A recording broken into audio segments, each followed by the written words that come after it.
seen such desolation. I think we drove for a mile and there wasn't a building hardly standing. Nobody knew what was going on. They called the situation fluid, but fluid means that nobody knew anything. It was different. If I had done something else, I don't know what I would have done. We're talking today with Mr. Randy Mann of Hastings, Michigan, and the interviewer is James Smither of the Grand Valley State University Veterans History Project. Now, Randy, can you start off with some background on yourself? To begin with, where and when were you born? I was born in Battle Creek, Michigan, Calhoun County in 1949, July. Okay. Now, did you grow up there? No, actually, well, in the first couple of years I lived in the Battle Creek with my mother and father and my sister, who was born in 1951, and then my mother and father separated, divorced, and we moved in with my grandparents out in Dowling, Michigan on their 160-acre dairy farm. Okay. So I lived there for, well, until 1960. So. All right. And then after that, what did you do? Well, in 1960, my mother remarried and took this farm boy and moved him to Lansing, Michigan, into the city, and where I graduated from high school in 1968, Everett High School, and then in 1969 went in the service. All right. Now, when you graduated from high school, did you go get a job, or what were your plans at that point? Well, actually, when I was in high school, my senior year of high school, I worked for a gas station convenience store. At the time, this was kind of the precursor to what we have for convenience stores now. It was next door. And then upon graduation from high school, I went to work for Zales Jewelry as a combination stock person, sales, whatever, you know, just kind of general whatever they had for to do. And then I worked for them for almost a year before I went to work for Stover Auto Parts driving a delivery truck. All right. So you were just kind of looking around for whatever sort of job you could get at that point, or? Well, yeah, I put an application in for General Motors and was accepted as a job for General Motors. I had my job all lined up, knew what I was going to be doing. And then Uncle Sam called? And didn't pass the physical because they said I had a curvature of the spine. 63 days later, I was in the United States Army. All right. In perfect health. Yeah. They didn't have any problem with your spine at that point? No. All right. When did you get your draft notice? Gosh, I got my draft notice, actually notification of status and stuff, just shortly after I graduated from high school. But it was a good 18 months after that before I actually went in. Okay. Now, were they doing the draft on the lottery system at that point? No. It was basically if you went and took your physical and stuff, if you were classified 1A, you were going. There was no lottery. The lottery didn't start coming in until several years later. So. It's not too much longer after that, then they shut the whole thing down entirely. Right. But okay. So, but anyway, you're still working with the draft board system at that point. Yes. Okay. Yes. Now, before you got drafted, what, if anything, did you know about what was going on in Vietnam? You know, I was pretty naive about what was going on there. I really didn't have any ideas as to why we were there, what was going on, what Vietnam, where even Vietnam was. Was really not aware of it. I knew I really didn't want to go. I was pretty apprehensive about it. But on the same token, I'm thinking, well, you know, it's part of my duty as an American citizen to honor my country and honor my family. My father was in World War II in the Navy, so it's like... So you accept it once it comes? Well, certainly. All right. You know. Now, take us through the induction process. Once they do call you up, where do you go? What do you do? Well, initially we went to Detroit, where we had our pre-induction physicals done, and that was quite a daunting deal there.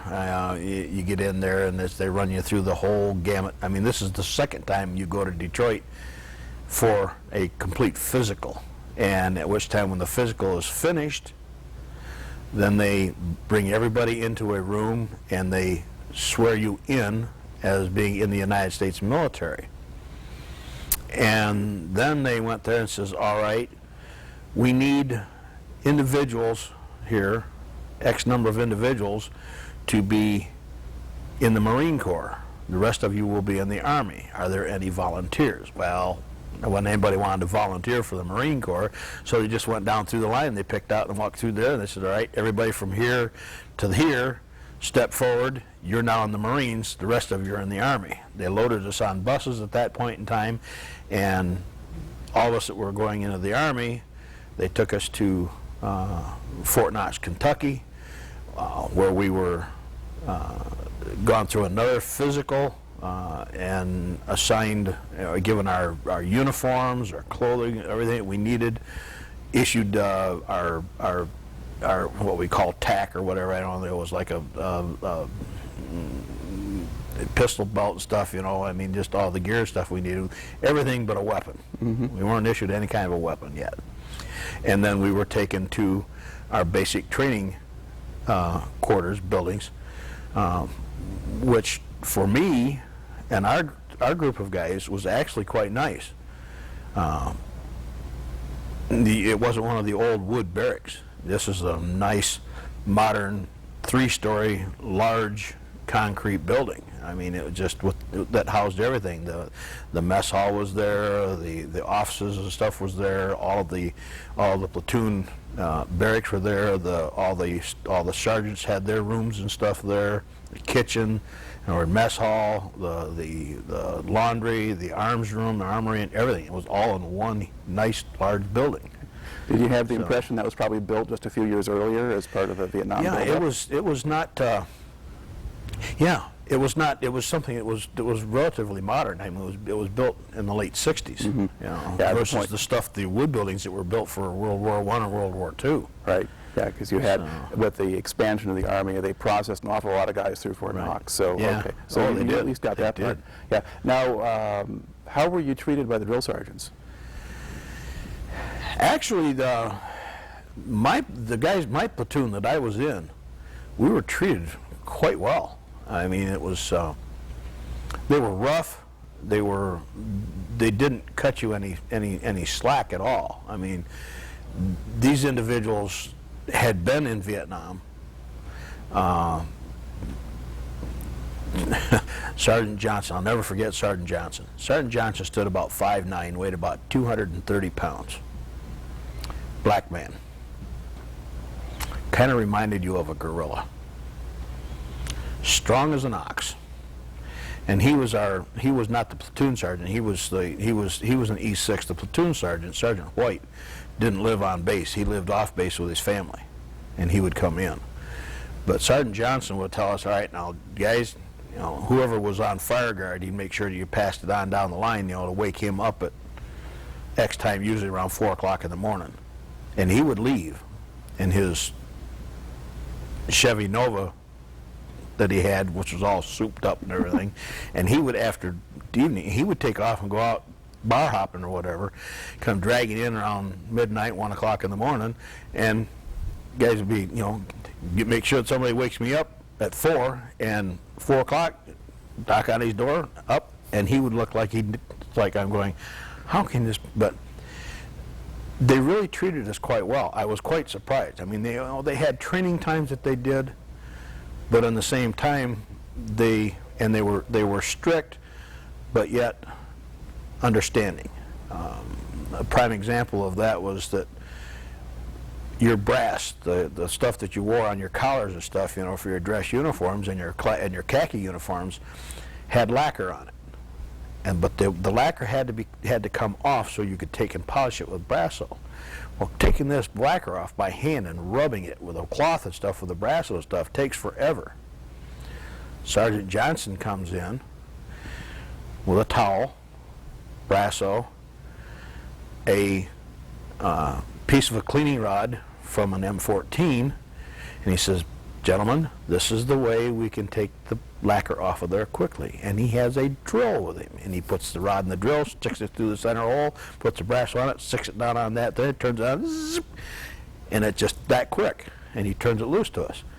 So whereas other guys, other platoons I found, they were actually having to sitting there and clean it by hand. This sergeant, on the other hand, comes in, makes it easy for us. I'm thinking, well, this might not be too bad after all. You know, this is somebody that actually has a heart. You know. Okay. So now, was there a lot of physical training as part of this? oh, physical training, every day, all day.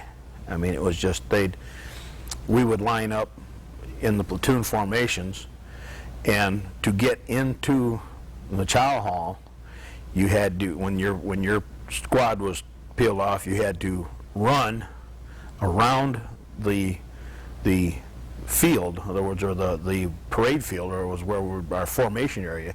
You had to make 2 laps around that, and then come through at what they call the horizontal ladder, drop down in front of that, do 10 push-ups, then come up and a trip through the horizontal ladder, off the end of that over to a pull-up bar, do 10 pull-ups, and then you could go in and actually have your food.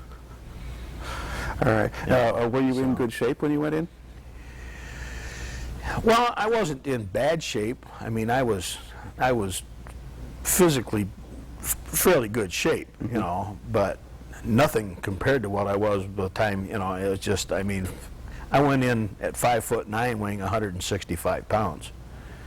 2 years later, when I'm discharged, I come out still at 5'9", weighing 145 pounds. And just, I mean, not an ounce of fat on me, but even by the time basic training was over, because I mean, we had low crawl pits that we had to go through, we had forced marches, and it was just, I mean, you had a great deal of very intense physical training. All right. Now, can you characterize the men who were training alongside you? Kind of where were they from? What backgrounds did they have, as far as you could tell? You know, it was basically just a general microcosm of the entire country. I mean, we had people. The vast majority of the guys from my platoon were from Michigan, but all over Michigan. But we had guys from all over the United States that were there for basic training within our company of 200 men. I mean, they were from everywhere. Now, and they just all different types of backgrounds. I mean, we had one gentleman there, and I kind of chuckled, Andy Bird. I said, no, that's going back a ways to remember this guy's name. But the reason I remember his name is because he was only 5'2" and weighed about 95 pounds. I mean, this is just, and I'm thinking, okay, what are you going to do with this guy? When the orders come down for our AIT training and stuff, they sent him to be a cook. He went to cook school, so, which was cool, because I'm thinking, you know, there's no way this guy's going to make it in the infantry. I mean, he's just not big enough. You know, I mean, our rucksacks in Vietnam, mine on average weighed 147 pounds. You know, that means this is going to be 50 pounds more than this guy weighs. It's like, no way. Okay. But were most of the men draftees, or was it a kind of a balance? Yeah. Yes. All right. We didn't have anybody that had enlisted in my company. Everybody was drafted. Okay. Now, as you kind of went through, both in the induction process and then at Fort Knox, I mean, did you have people who were trying to find ways to get out of the service or get themselves kicked out? Yeah, we did. We actually had one guy that was, because the way it was set up, there was 2 sets of bunk beds with a partition between, you know, so there was actually 4 of us in this like little cubicle type thing. And we had one individual that was in the top bunk across from my bunk, who was, I don't know, and I can't even remember his name right now, only because he wasn't there very long, who refused to bathe, period. And after several excursions in the middle of the night to try to convince him to bathe, they went ahead and rolled him back, put him in, and rolled him back to, you know, to another class. And then he, I don't know whether he was straightened out then or what, you know, but I'm going to assume that they finally decided that he needed to be discharged for mental reasons. He just wasn't too well wrapped. I'm surprised that he made it that far through the process to even get into basic training. Because some people will tell stories about being, say, the induction center and going through the testing and people trying to load up on sugar or something like that to get themselves labeled as diabetic, or trying to do strange things in terms of answering the tests to get labeled as mentally unstable. This is the only one that I saw, and I'm not sure what the deal was there. I mean, he wouldn't bathe. Mm-hmm. Yeah. And I don't know if this was a ploy of his to get discharged or get moved out or labeled as not mentally fit for military service or what, or it was just a situation, because I've run across other individuals in my life. Prime example of driving truck I had was a job that I did. I had an individual there that worked with me as a second seat driver for me, who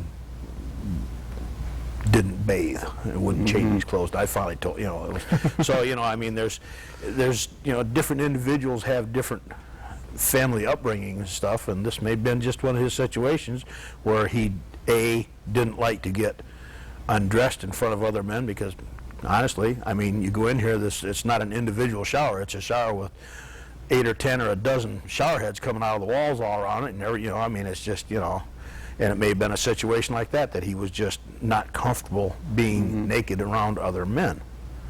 I'm sorry, dude, it's the Army. Right. That's the way it's set up. And so on the whole, the guys you were training alongside kind of accepted their lot, and they were going to go through certainly, it. absolutely, All right. absolutely. Okay. Now, what kind of AIT did you get? I drew infantry AIT in Fort Polk, Louisiana. Very interesting. Tigerland, North Fort.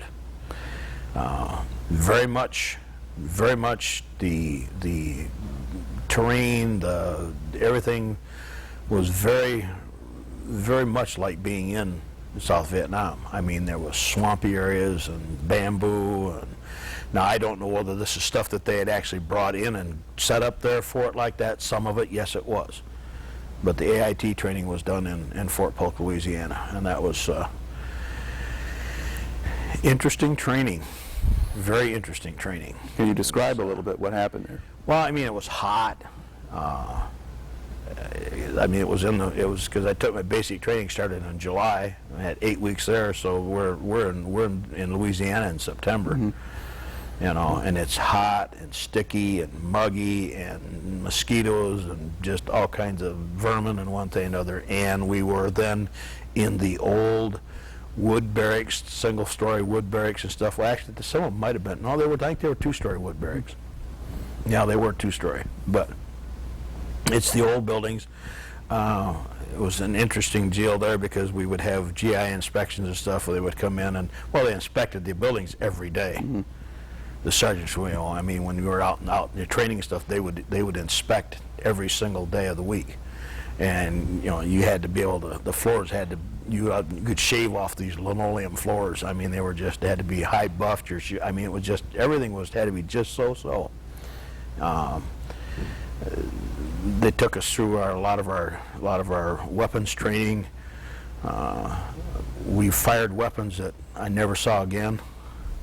I fired a 90 millimeter recoilless rifle. I never saw one after training. But it was just very, very intense infantry training to learn your escape and evasion tactics, learn your camouflage tactics and stuff, and how to hide in plain sight. I mean, it was very enlightening.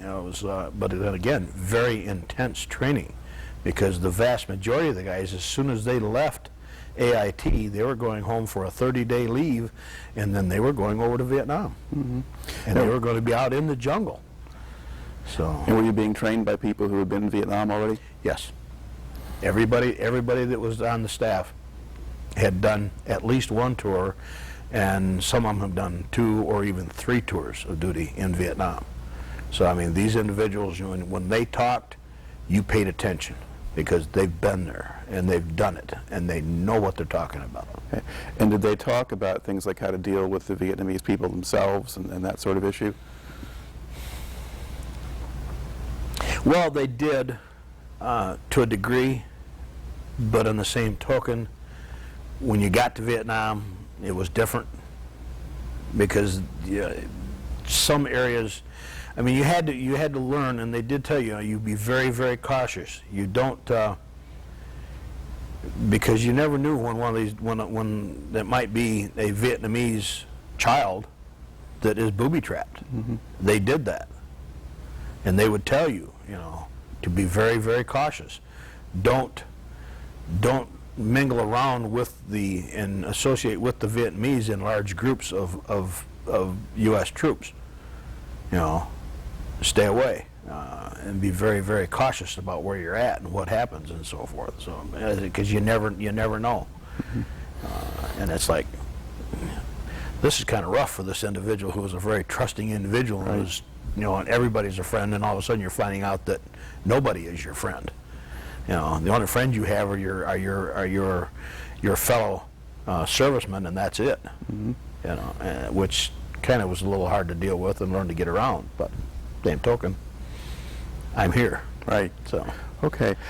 So you get through the AIT. Now, were you then on the list to go straight to Vietnam, or do you go somewhere else Actually, first? no. About a third to half the way through AIT training, they called a large group of us out. It must have been almost a third of the company, right close to between 80 and 100 of us. Or, well, actually about 50 to 60 of us, maybe, somewhere. About a third, anyways. And brought us into the day room and set us all down there and said, gentlemen, the reason we have brought you in here is because you have all scored high enough on your entrance exams and so forth that you are all qualified to go on to and either go to NCO school, OCS, or Warrant Officers Flight School. So in other words, and these are your options. You can go ahead and take the NCO school, as they refer to the principals that did as a shake and bakes, if I remember correctly. Yeah, a shake and bake sergeant was the standard Right. label. Yeah. So you can go to Warrant Officer or to NCO school, and you will retain your status as a U.S. in other words, a draftee, and only 2-year commitment in the service. You can go to Warrant Officers Flight School, which in turn then you have to change and become an RA, regular Army, enlist E, and you will be obligated for 3 years of military active service, but you will become a Warrant Officer helicopter pilot. Or you can go to OCS, which in that 10 also means that you have to sign up as a 3-year regular enlistee, and you will come out as a butter bar whip and chill lieutenant and be an officer. But so I chose to go to the NCO school after finishing my AIT training. So. Now, were there some people who chose not to do any of them? Yes. Which I thought to myself, now wait a minute, this is, why, there's 2 things going to happen by taking and going to any one of these 3. Especially the NCO school, you're going to stay in the States longer and get more training and more skills before you go to Vietnam. The bottom line is we were all going to Vietnam. We were all infantry AIT training, so we were all going to go to Vietnam. There's no question. Why not get more training, spend more time in the States before you go over, be more confident in yourself, and then on top of that, you're going to have a higher rank and you're going to make more money. They're going to pay you more for this. All right. But some of them just says, no, they didn't want the responsibility, and that's fine. I did. Okay. So where do they send you for NCO school? Fort Benning, Georgia. What was that like? I went home for a weekend leave and then went to Fort Benning, Georgia for the what they called NCOS, the Non-Commissioned Officer School, NCOS or CS, I can't remember what it was now. Anyways, and that was that again was some very intense training. Again, the older buildings, the 2-story buildings, and we had, at that point in time, they assigned us within your platoons each week they rotated it, and they actually assigned you different positions. And some that one, I mean, every week they would rotate it through there, and somebody would be the a sergeant major. You would have platoon sergeants, you would have squad leaders, you would have, I mean, everybody was given, you know, and we were automatically, as soon as we got there, we were automatically, everybody, because when we got out of basic, or AIT, or basic training, we were a single stripe. Come out of AIT, we had we were a private first class with a rocker. Right. At that point in time, when you went from there, you went there, they automatically gave you the rank of an E4 corporal. You know, and it's like, all right. But, and they'd give you these armbands to wear as you were a sergeant, you were a E6, a E7 or whatever, you know, and then they would rotate that through. And again, some very intense training, a lot of leadership training, and physical training, more physical training. I mean, we had, and it was very regimented going into the dining hall, into the chow hall there. They would actually had squares that was set up on the path that went up to there, and you would actually stand in that square. You would step when the next person moved ahead, you would step forward and then stand with, you know, at a parade rest, and then when the next one and then you got up there, and then again through the same situation of, you know, dropping down and 10 pull-ups or push-ups and onto a bar, you know, made pull-ups, you know, and then and the officers there, the sergeants then would, if they saw any little infraction, they'd pull you out and put you in what they called the dying cockroach position, which is laying on your back with your feet and your hands up in the air, and you'd lay there, you know, it's like, oh, and you didn't dare move, or they would get you out and do their what they called, I think it was an 8 count or a 10 count push-up, which was just absolutely kill you. Because I mean, they'd get you down, they give you a count through it, and you'd squat down, then you'd kick your feet out, and you'd get in that position, and then they'd take you and they'd go, all right, they go like to go down, they go 4, and you'd have to real slow, and they get you right down, just barely with your nose just barely off the ground, and then they'd hold you there. And then they'd bring you up slowly, and then they'd do this all, and you know, if you had a string hanging off a button, you were in trouble, because it's, you know, tell you, you know, get rid of that pull cord. You're not a paratrooper, you know. So you'd have to burn that little thing out, burn it off there, and then they'd take you out and you'd run you through these push-ups and the whole 9 yards. I mean, but they were very, very. The whole thing was to teach you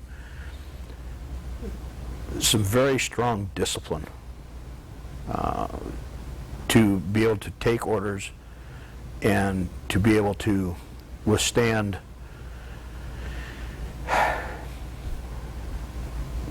torture or mistreatment if you were captured. Now, did they actually try some of the torture or mistreatment tactics on you?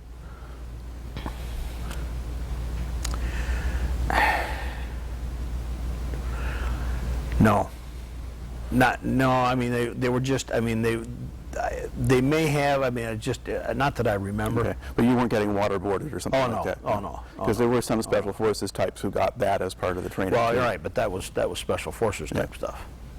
That's a little different. But still, they were trying to make you sort of as careful as possible. Right. Well, and they wanted to make it as try and make things as rough, because they don't want you to. They want you to be strong enough that you're not going to break under if you're captured. Mm-hmm. They want to see what you're made out of. And these push-ups, like where you sit down there, I mean, that's just. And we had guys. We had guys that would break and finally say, "That's it, bag it. I'm going over. Leave me alone. I'm done with this. I quit." And then they just go back to regular infantry status? They would go. They would pull them off to one side, and they would within a matter of 2 or 3 days they were headed for Vietnam. You know. Now, how long did this school last? It was 13 weeks.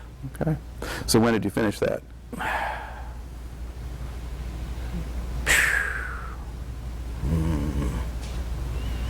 was in the winter, February. Okay, so what year now? February of 70. Okay. And again, I went home for a weekend pass, and then I went from that weekend pass back to Fort Polk, Louisiana, for 8 weeks of OJT, where I was a platoon sergeant in charge of training another group of AIT individuals on an infantry AIT. So, and that was an interesting deal there. We had, out of that group of individuals, there was 200 men in the platoon, or the troop, or the company. Out of the 200 men, there were 7 of them that were regular Army that had enlisted. They were all going on to OCS. One individual that was in my platoon, I rode him exceptionally hard. He was going to OCS. I didn't cut him any slack. His last name was Hershey. His great-grandfather was General Hershey. So we didn't, we kind of rode him. And we didn't cut anybody any slack in that entire unit, because everybody, with the exception of these 7 individuals, were National Guard, and they were all going back home after their training. So I was kind of wondering about that, because you'd mentioned that the people who had been training you in AIT were all guys who were Vietnam veterans and so forth. And then I'm thinking, why would they take the shake and bake sergeant who hasn't been there yet, but if you're training guardsmen? Because we had to have training in a leadership position. Now, when I was saying that, well, the guys that were training us, they were not all prior Vietnam veterans. I mean, they had not been over in Vietnam. We had the individuals like myself that were there in the AIT, but they were down the line. Okay, as far as they did the actual. Prime example, what I did was I taught in the yard, the company yard between the barracks stuff out there. I taught the handling, use, tear down, cleaning, reassembling stuff of a 45 caliber pistol, military pistol. You know, I taught everybody how to tear it down, how to clean it, how to reassemble it, and so forth. I got to the point in time where, and these guys were just like, "How can you do this?" I could disassemble it and reassemble it behind my back in less than 2 minutes. And they're looking at me like, "How on earth can you possibly do this?" It's practice. I've been practicing this. I've been doing this for a long time. I can tear down an M60 machine gun and do it blindfolded and put it back together. I can tear down an M79 grenade launcher and put it back together blindfolded. It's just because we've done it over and over and over, time and time and time and time again, until it gets to the point where it's second nature. You could put one in front of me now, and I wouldn't know how to put ammunition in it anymore. Well, I would, but tearing it down, I wouldn't have any idea. So. Okay, so they really worked a lot of the stuff out pretty carefully for a lot of different purposes to try to prepare them as best they could for what you were getting on into next. All right. Our last week of NCO school was an interesting week. They called it Ranger Week, and where they took us out, and we actually spent the week out in the swamps and stuff, like, you know, just like we were actually in Vietnam. Now, it's rather unusual because we're out here, swampy ground, nasty, wet, having to cross rivers and the whole works. It's cold. I didn't find any place when I was in Vietnam that when you walked into a wet area, swampy, marshy area, that you actually had to break the skim of ice on the top of it to cross it. But still, you know, and it's just, it was the same way. I mean, and again in the AIT stuff, they have one of the last things they do is you run what they call an E&E course. It's an escape and evasion course, which is, you know, they take you out to an area and turn you loose and say, all right, we'll see you back here at such and such an area and don't get caught. Which is like, okay. And some of the guys got caught. But it was trying to teach you, you know, after all the training and stuff, and then actually let you go through a course to see if you've learned anything from what they're teaching you. So. Okay. All right, so you've made it through music, you've gone through AIT, you've gone through your NCO school, you've come back, you've been an NCO, now back at Fort Polk. Is this a point now where they send you home and then to Vietnam? Yes, I went home, had a 30-day leave at home. At the end of that 30 days, I was to report to Fort Lewis, Washington for my flight to Vietnam. All right. I was a day late Okay. getting there. I get there and they says, "Where were you?" "Home." "Well, you were supposed to be here yesterday." "Yeah." My attitude at that time was, well, they're going to send me to Vietnam anyways. The worst they can do is bust me down to a corporal, give me, Article 15, take me a little money, bust me down one rank, 30 days in the country, I'm going to have my rank back and my money back, so who cares? I'm going to Vietnam anyways. But it worked out actually pretty good because the guys that went, that was in the group of people that went over when I did, or the day before that I got there, several of them were either wounded or killed, so because of the units that they were sent to. And fortunately, it worked out for me that You went on the next Yeah. plane load and Yeah. went somewhere else. Yeah. All right. Now, when they flew you out, were they doing that in a chartered commercial plane or a military plane? Yes, we were DC-7s. Yeah. Well, they didn't have any of these big planes and stuff like they have today. I mean, this is 40 years ago plus, Okay. 42 years ago. Was it at least a jet or? Yes, it was. It wasn't a prop plane, but they did, but it wasn't a big plane, and consequently, because it wasn't a large plane, it took several hours to get to Vietnam. We flew out of the SeaTac Airport, Seattle-Tacoma Airport, and we landed in Anchorage, Alaska, where they refueled the plane.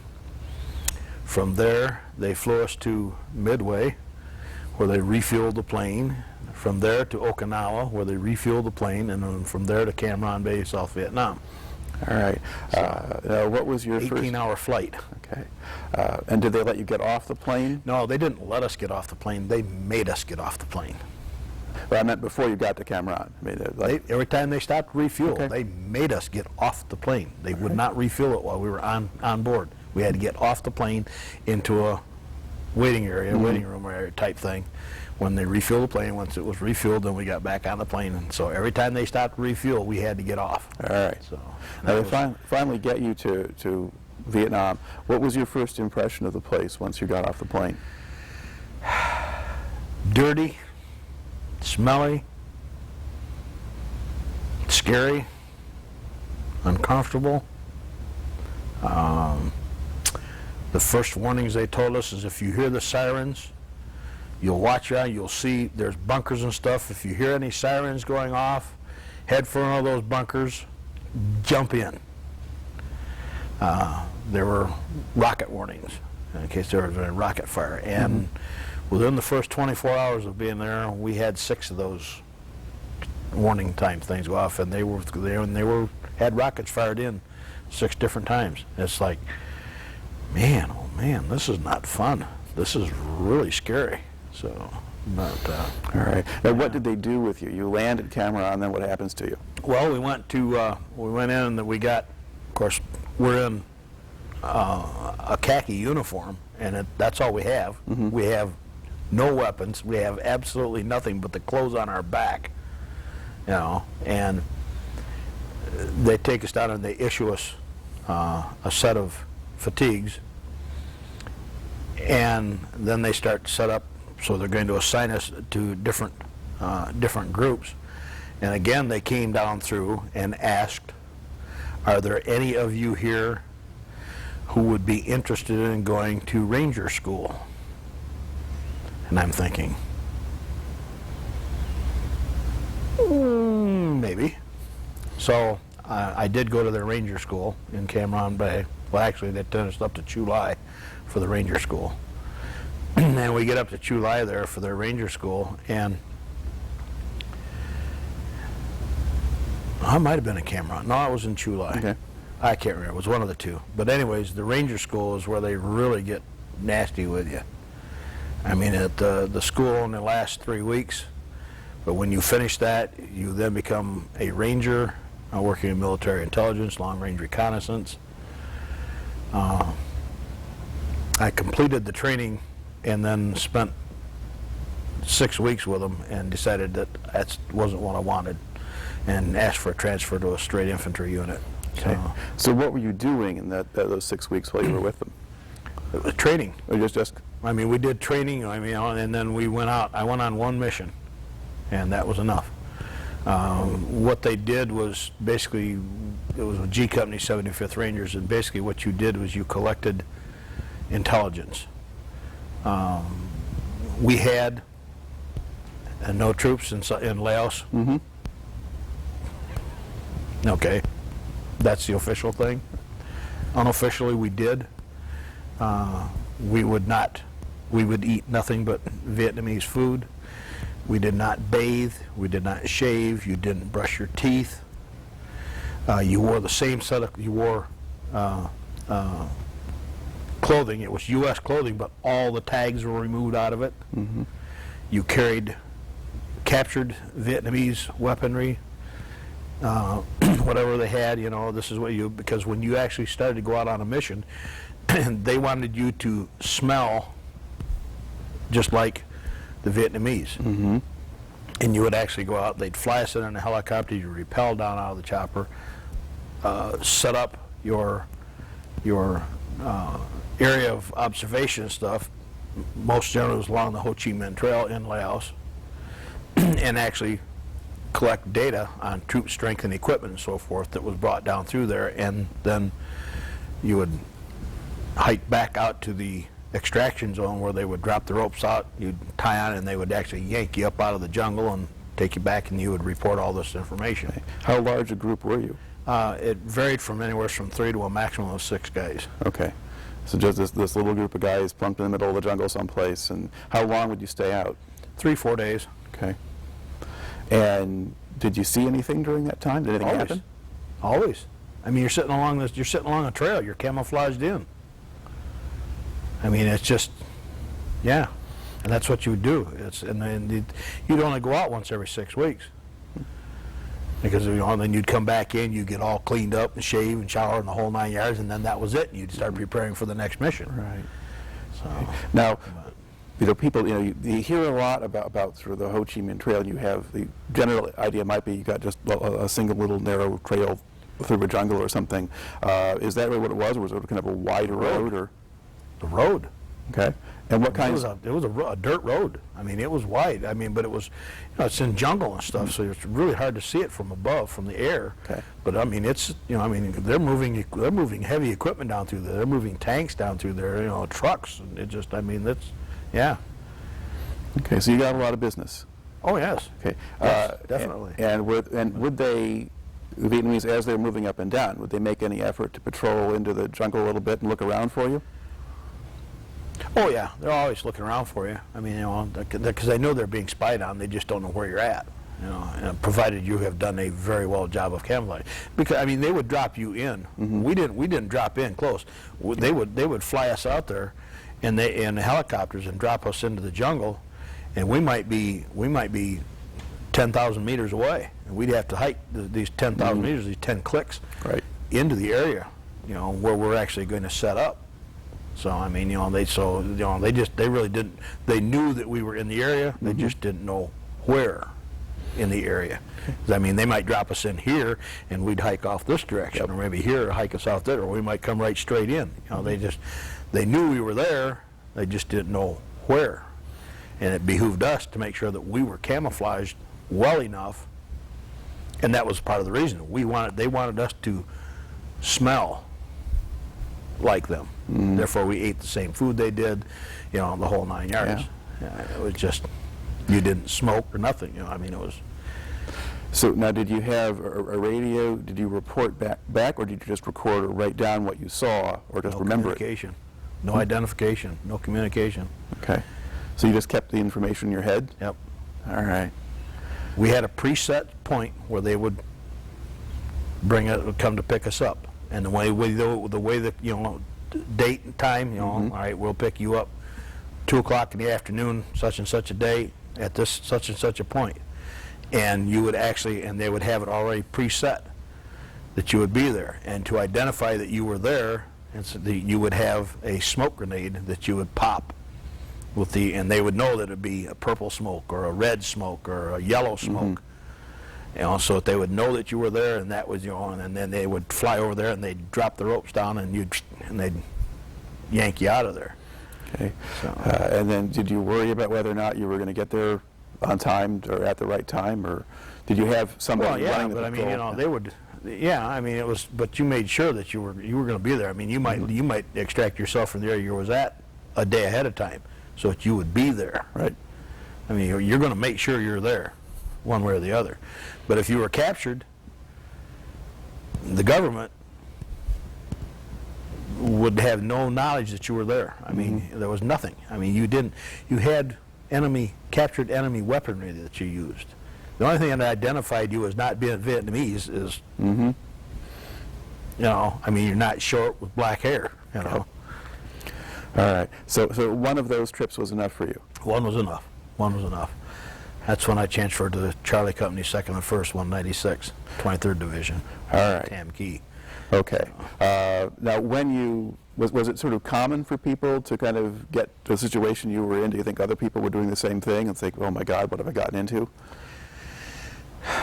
Or at least it was. That's the reason they were always looking for people that would volunteer, you know, and want to try it out, you know. And there were several guys that didn't make it through the training. I mean, the training that they put you through was just, I mean, it was really, really tough. You never knew what time of night or day or night they were going to come and get you and go out and do training, teach you to do rappelling and stuff.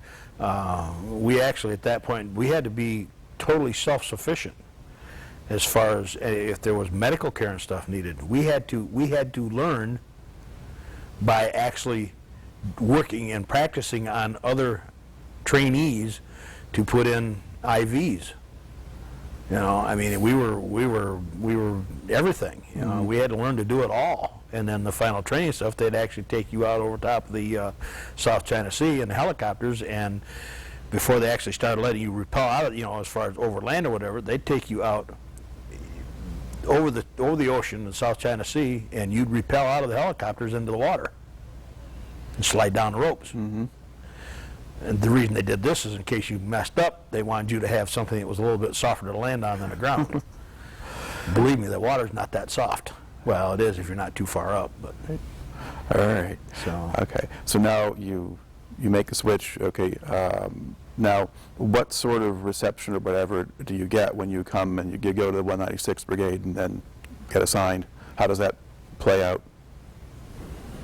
I'm just another new sergeant with the company. Okay. So you signed to a platoon and moved on. Was the platoon at the base camp where you first came in, or No. did they move you out? They were actually out in the jungle, and they went on a resupply mission. They flew me out, and I jumped out with cases of sea rations and laundry and mail. Here I am. So all right. I got assigned to a unit there, or to a platoon, and to a squad, and they referred to me as what is called the FNG, and we'll leave that as what it is. You're a new guy. Yes. The NG part, anyway. Yeah. And I basically for the first 3 weeks, even though I was the sergeant and should have been in control, the Spec 4, who was the highest ranking person there, was actually running the show for the first 2-3 weeks until they got to know me and know what was going on and so forth, which was fine with me, you know, because I needed to get to know these guys too and what was going on with them. Now, was that what was recommended to you when you got assigned to the squad? Yes. Okay, just go in, let them show you first. Yes, okay, absolutely. So they had learned that. Absolutely. Yeah. Trust the guys who have been there. You know, follow their lead, listen to what they have to say, do what they tell you to do, and after 2 or 3 weeks, then you can start interjecting and working yourself in, and the lieutenant, the platoon leader and stuff will come in and say, all right guys, you know, it's time here for Sergeant Mann to take over, and you know, he's been here long, he's learned some of the ropes and so forth, and then we'll move on from there. So all right. It can be very interesting because, I mean, you know, there you are. I mean, they don't know your background, and as far as they're concerned, and I told them, I said, I said, look, I says, I'm not new in country. I didn't get off the plane yesterday. I said, I've been here for a couple of months. I've been with the Ranger unit and stuff, so I've been out. I said, I'm a little familiar with it, and that kind of eased their concerns a little bit. But still, in the same token, until I've there for a while and been on a few short little ops and stuff with them, they are going to be rather reticent about saying, all right, well, we're going to trust him and let him do what, and it worked out. Okay, so you were working, was the area you were operating in mostly jungle, or? It was actually where we were at was when I first started, because I was in LZ Hawk Hill, which is just outside of Tam Ky, and that was mostly lowlands and farmland and stuff right in there. Then we went on. The first major actual operation went on. It was they flew our whole organization out of Tam Ky out to a little place called Cam Duck. It was about 3,000–4,000 meters from the Laotian border. It was a fairly well-established forward fire base, several mountain peaks around that had different units and stuff on the top of them. There was a runway where they actually could fly airplanes in. During the Tet Offensive in 1968, it was overran. In 1970, we went back in and, for all intents and purposes, took it back. We had one casualty upon going in there and taking it back. The one casualty was a friendly fire casualty. Fortunately, he was not killed. He was just wounded. But while we were there, we had, and we were there about 2 months before we moved out of that area again. Did several patrols out in there, and during that particular point in time, we had several people killed, several people injured, wounded. We were constantly attacked by either rockets or mortar fire from out of the mountains. It was not a pleasant time. Okay, I want to go back briefly to the first stint in the area around Tam Ky. When you were in that kind of area, you were kind of patrolling, was that an area where there was much enemy activity, or was that fairly quiet? It was fairly quiet. It was fairly quiet in that general area. I mean, the fire base actually pulled right up, the fence actually pulled right up to the backside of the village. And it was really kind of remind you of a larger version of MASH. I mean, it was just this huge area on a little hilltop like out there, and with hundreds of men, all different types of units there. There was a cavalry unit, there's infantry units. I mean, there is actually a MASH unit there. The helicopter pads, there's resupply and storage, and it's just, there's an NCO club, there's an OCS club, there's a EM club, enlisted men club. So, I mean, they got the bars and stuff there. The NCO club was a little unusual because it sit right outside of it was a 155 howitzer battery, but Christmas Eve sitting there, it was a little rough because they got a fire mission and they're sitting there shooting right over top of the building. So every time they'd shoot off a battery, 6 guns, you'd grab your bottle of pop or whatever, to keep it from, or beer, and keep it from bouncing off on the floor. So, but it was.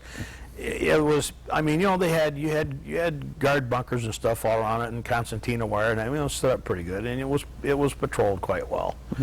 And they would occasionally, we would get rockets or something that would be fired in, but they could, you take the doggone mortars, they can sit out there 2 miles away and pop mortar rounds in at you, They're not very accurate because they don't really use sight sticks or anything like that. They just got a plate and a tube there, and they sit there and go, all right, that looks pretty good here. And drop one in, That's the way they would sight them. But they hadn't really registered the targets well enough to really hit things. It's more harassing fire. Or... Right. It was just, well, they didn't have sight sticks or anything like that. So, I mean, they really couldn't, they just, and they'd set a doggone plate, and all they had was just a mortar plate and a tube. And the mortars. I mean, they just chuck them out there and from anywhere they could, just harassing you. They really never did hit anything. We did have an attempted sapper attack one night where they tried to sneak in and blow up the concertina wire and one thing and another with satchel charges and stuff, but they didn't make it. Not that they couldn't have, they probably could have if they hadn't been caught. Yeah.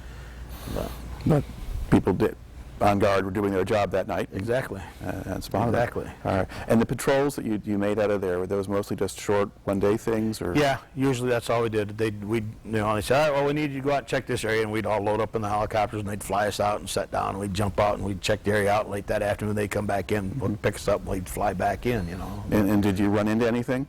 Usually not, just locals. And in general, how did the Vietnamese, how did the civilian population behave toward you? They were afraid of us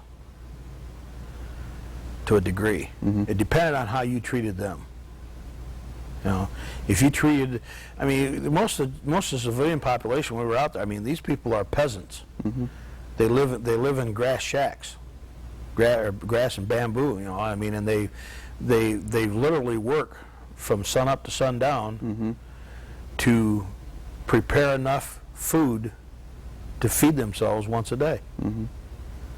I mean, literally work all day long to prepare enough food to feed themselves once a day. And if you go into their village, their little area where they're at there, and you start harassing them and taking stuff away from them and eating their food that they've been cooking, that they've worked all day long, you're in trouble. I should have brought some pictures up to show you, but 'cause I have pictures of some of the villagers and stuff when we was in there, and I mean, it's just the young kids and stuff. They're all coming up to you, and you know, wanting this and wanting that and so forth. And they would, if you gave them some of your sea rations and stuff, they would ask you to share a meal with them because you had given them something. It just depended on what type of an attitude you have and how you treated them. Basically, what we were looking for most of the time when we'd go into these villages is caches of stuff that the so-called NVA tax collectors are out there to forcing these people. I think they were actually more afraid of the NVA than they were of us. You know, because they, I mean, the NVA would really treat them quite shabbily.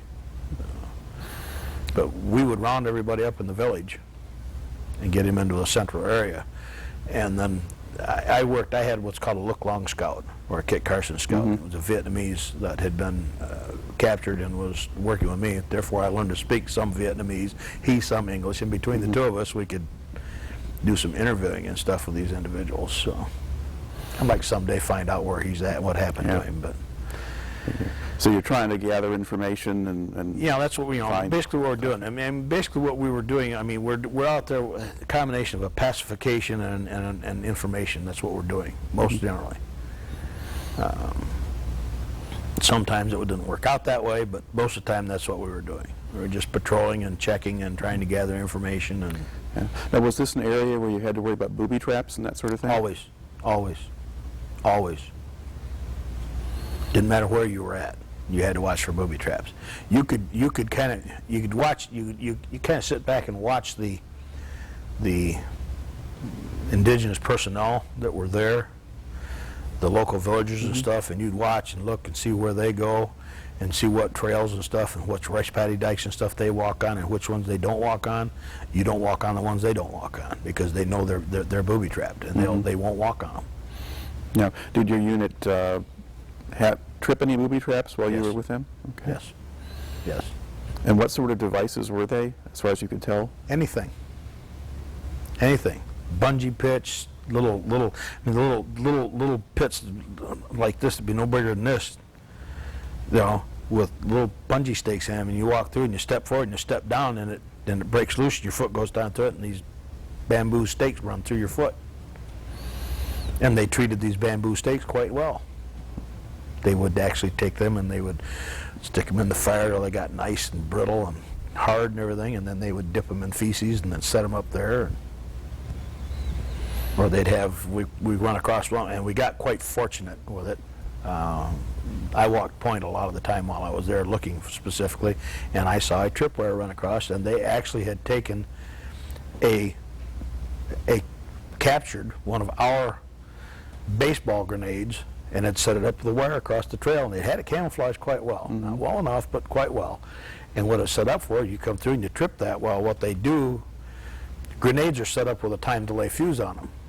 They take and unscrew them and cut the fuse off, screw it back in, so the minute the pin is pulled, spoon comes up, hits it, and it goes off instantly. We happened to see it and didn't trip it. All right. So, but yeah, there are all kinds of booby traps. I mean, anything and everything you can possibly think of. I mean, these people are very, very, very adept at using anything to make a weapon out of. You know, whatever's available, whatever they have. It's just absolutely astounding. All right. And then that was the relatively easy duty before you go up to the next phase. Up to the Cam Duck strip. Yeah. Right. Okay. That was not a good trip. Okay. Not Now, fun. did you have kind of a routine or a pattern of activity while you were up there? You go out on patrol? Of a Cam certain Duck, thing? yes. Yeah. Yes. How did that play out? They would rotate it throughout the different units that were there and send us out in different areas. Most of the time what we would do, we would fly, they would take us out and they would fly us into an area. We'd jump out of the choppers, patrol the area. Later that afternoon they'd come in, pick us up, bring us back to the base camp area, and then, then a few days later we'd go back out on another one. Didn't always work that way, but most of the time it did.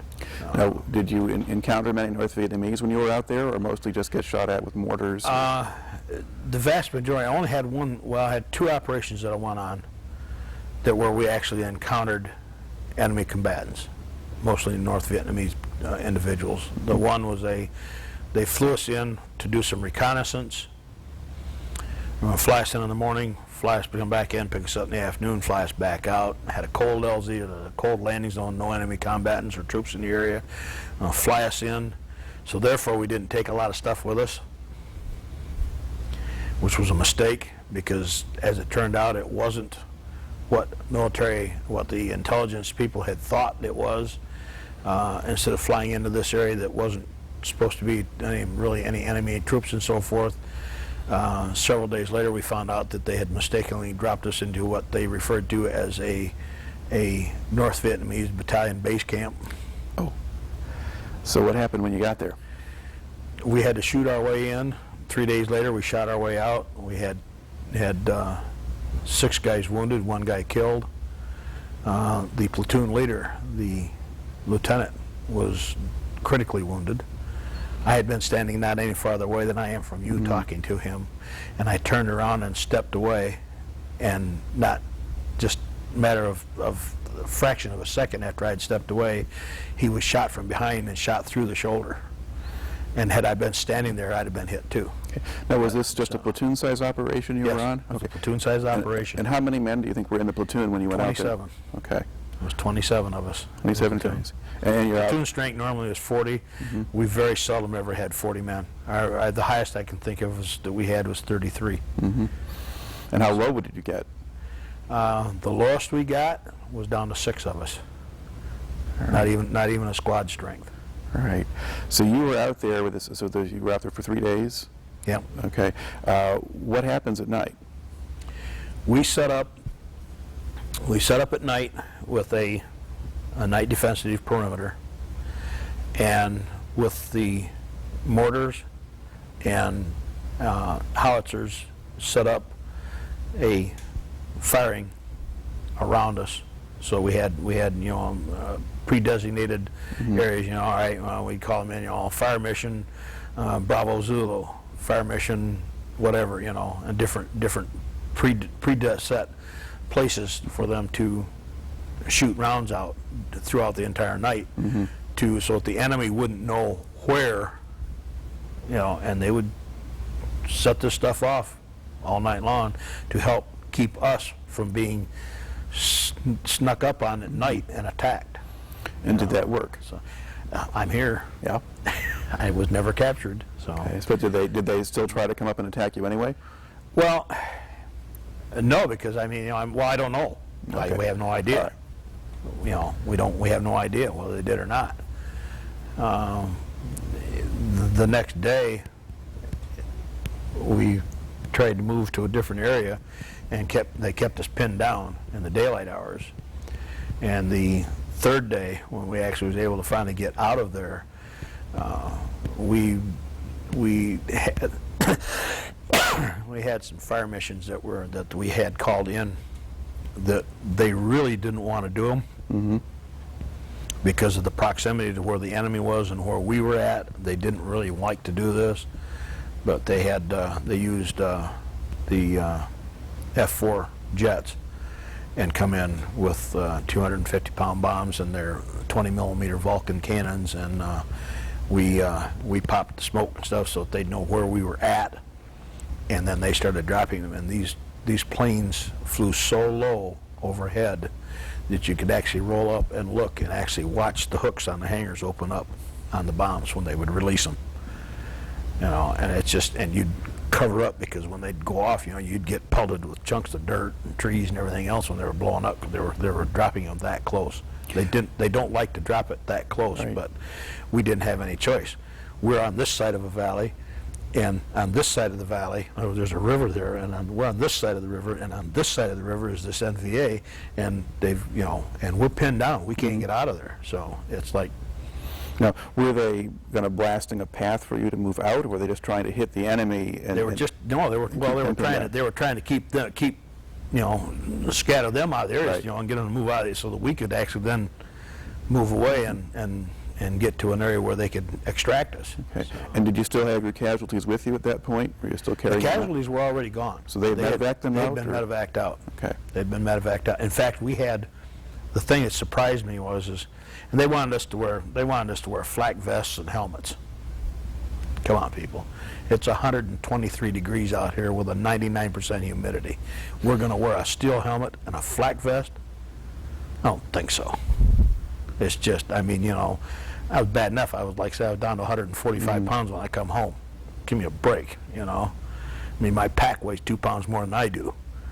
And if you put this on there, I'm going to melt away to absolutely nothing. I'll be 130 pounds, you know, nothing but bone. So, but the last guy that we'd had wounded, when they come in, the medevac chopper got shot up getting in, so they left.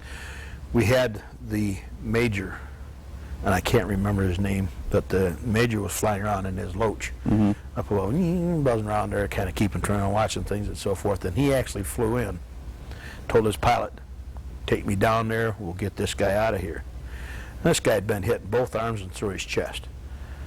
Well, the medic that we had popped him with 2 syrettes of morphine, so he wasn't feeling anything, but he'd been wounded.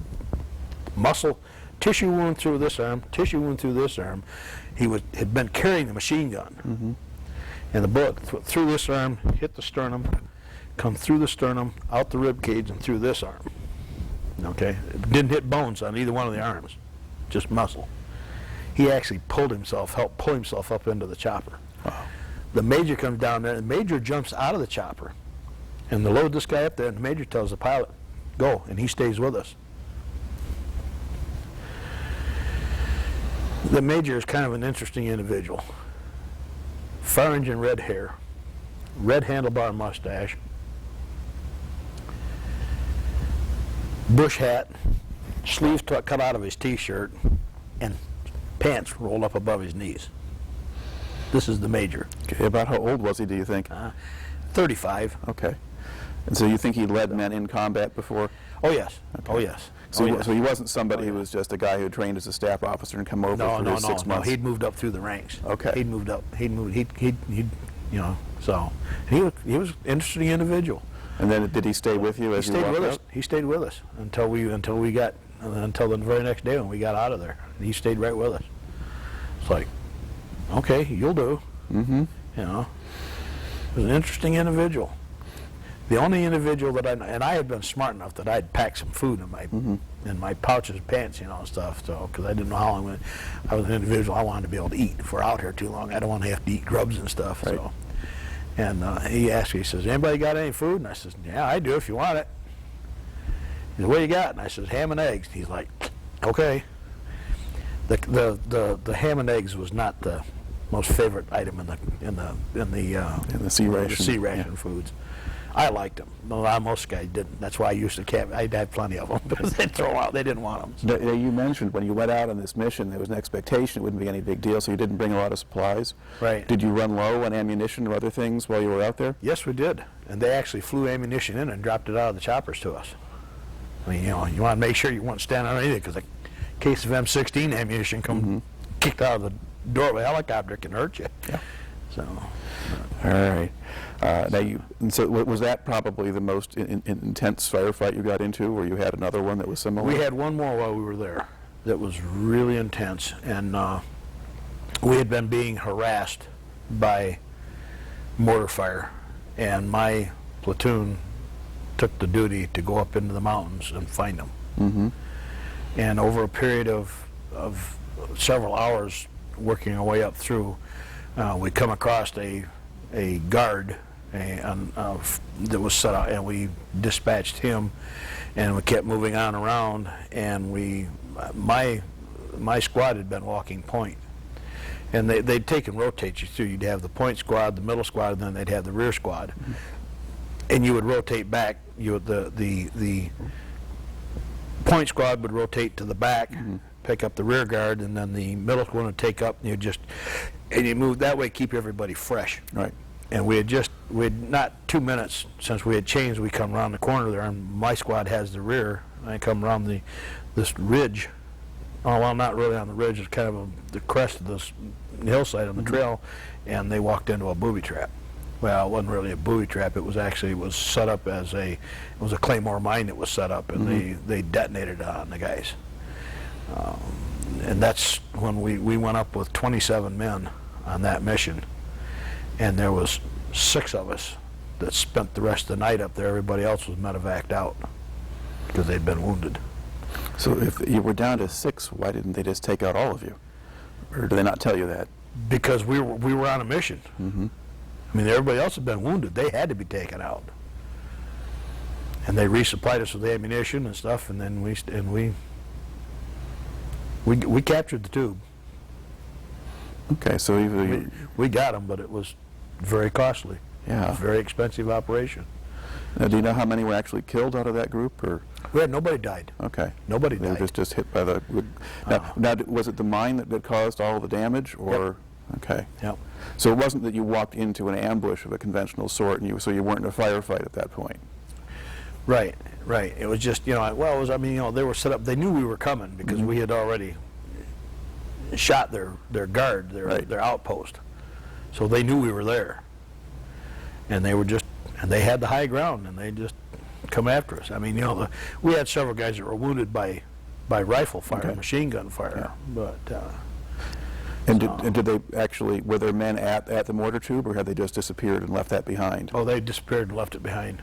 That was, they couldn't carry it with them, take it with them, it was too heavy. Okay, was it how big a mortar was it? Was it an 82? It was 81 millimeter. Okay. So an American one, 81, or a Soviet-built 82? It was an 81. It was a captured American. Okay, yeah. So, I used a lot of those. It was just too heavy for them to run and take it with them through the jungle, so they left it. But it's one of those things. And out of those 6 men, 6 of us that were actually left and got out of there, I was the only one that stayed in country. The other 5 guys, we had come back, and it was a week, 10 days later, we were packing everything up and getting ready to move everything out, and we were going to actually abandon that Cam Duck area. We'd been attacked several times. They couldn't land airplanes there because the runway had been bombed so heavily. We did have one airplane landed in there. It was a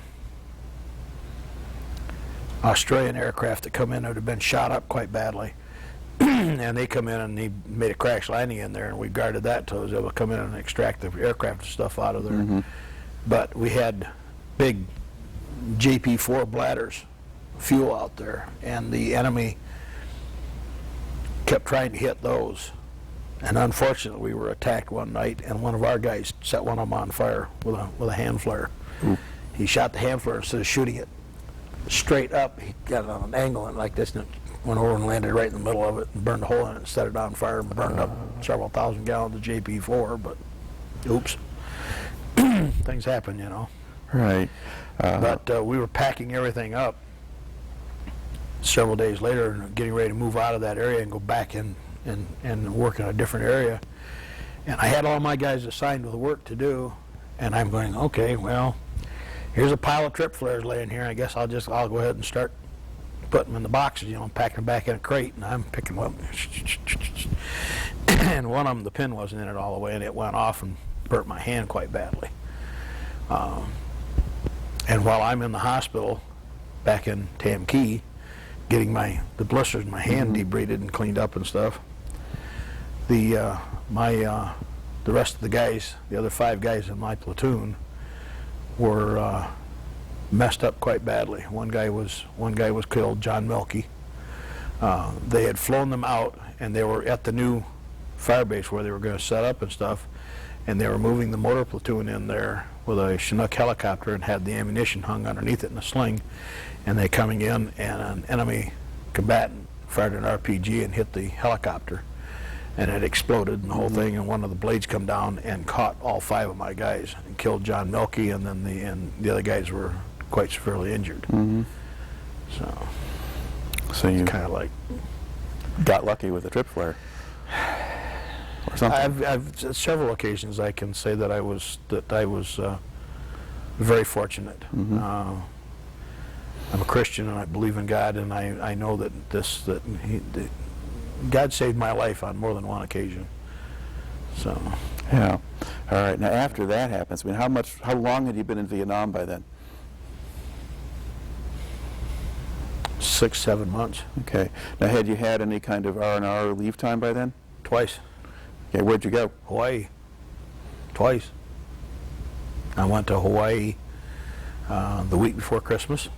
Met my mother and dad and my fiance there. And then I went back to Hawaii on a 7-day leave over the spring break. Didn't meet anybody that week. Okay. I'm still not married. All right. One of the impressions I had was that for the most part the leaves to Hawaii were usually assigned to guys who were married, and they'd send the unmarried ones to other places. But Oh, you chose where you went. Okay. You chose where you went. You had your choice. You know, and there was a difference between an R&R and a leave. Okay, R&R, as long as you could go wherever you wanted to go. You could go to Australia, or you could go to Japan, or Taiwan, or Hawaii. I chose Hawaii, and it was fine. Not a problem. Well, but then again, I was meeting my parents and my fiance there. When it come time to go on the 7-day leave, I wanted to go to Australia, but the flight was already booked or everything, so I couldn't go there. So I said, well, what's available? Well, in Hawaii. And I'm going, all right. So I went to Hawaii again. all right. You've gotten Enjoyed myself. I had a lot of fun both times. All right. But you still got several months left on that tour now. At that point. So once you get out of the hospital, then where do you go? Or I stayed. Well, when I say out of the hospital, I was only in the hospital overnight getting that hand fixed. Okay. But I had it. It's all bandaged up and everything. So I'm working. I do guard duty. I mean, I'm there 6 weeks while the hand is getting rehab. So you're on base camp, basically. So I'm in the base camp stuff, and they says, well, since you're going to be here, we need you. We need to have you doing something. So what I did was I worked as the sergeant of the guard, which means I would go out and a driver would drive me around the perimeter at night and stuff, and I'd check on the different posts, and so that's what I would do. Or I'd work in the supply room, or work in the mail room, or work as the I can't even remember what the person's called now. Basically, sit in the office at night to answer the phone or whatever, and that's what I would do, until they finally got around, and then and that's part of the deals where I went down when I got back from Hawaii over the Christmas time there in December, is they held me down at Cameron Bay. That's where I picked up my Kit Carson Scout. Was down there. I went with him for several days. I was fortunate to be in the rear area and stuff to that particular time when I got back, and was able to go to Da Nang and see the Bob Hope Christmas show, which was quite interesting.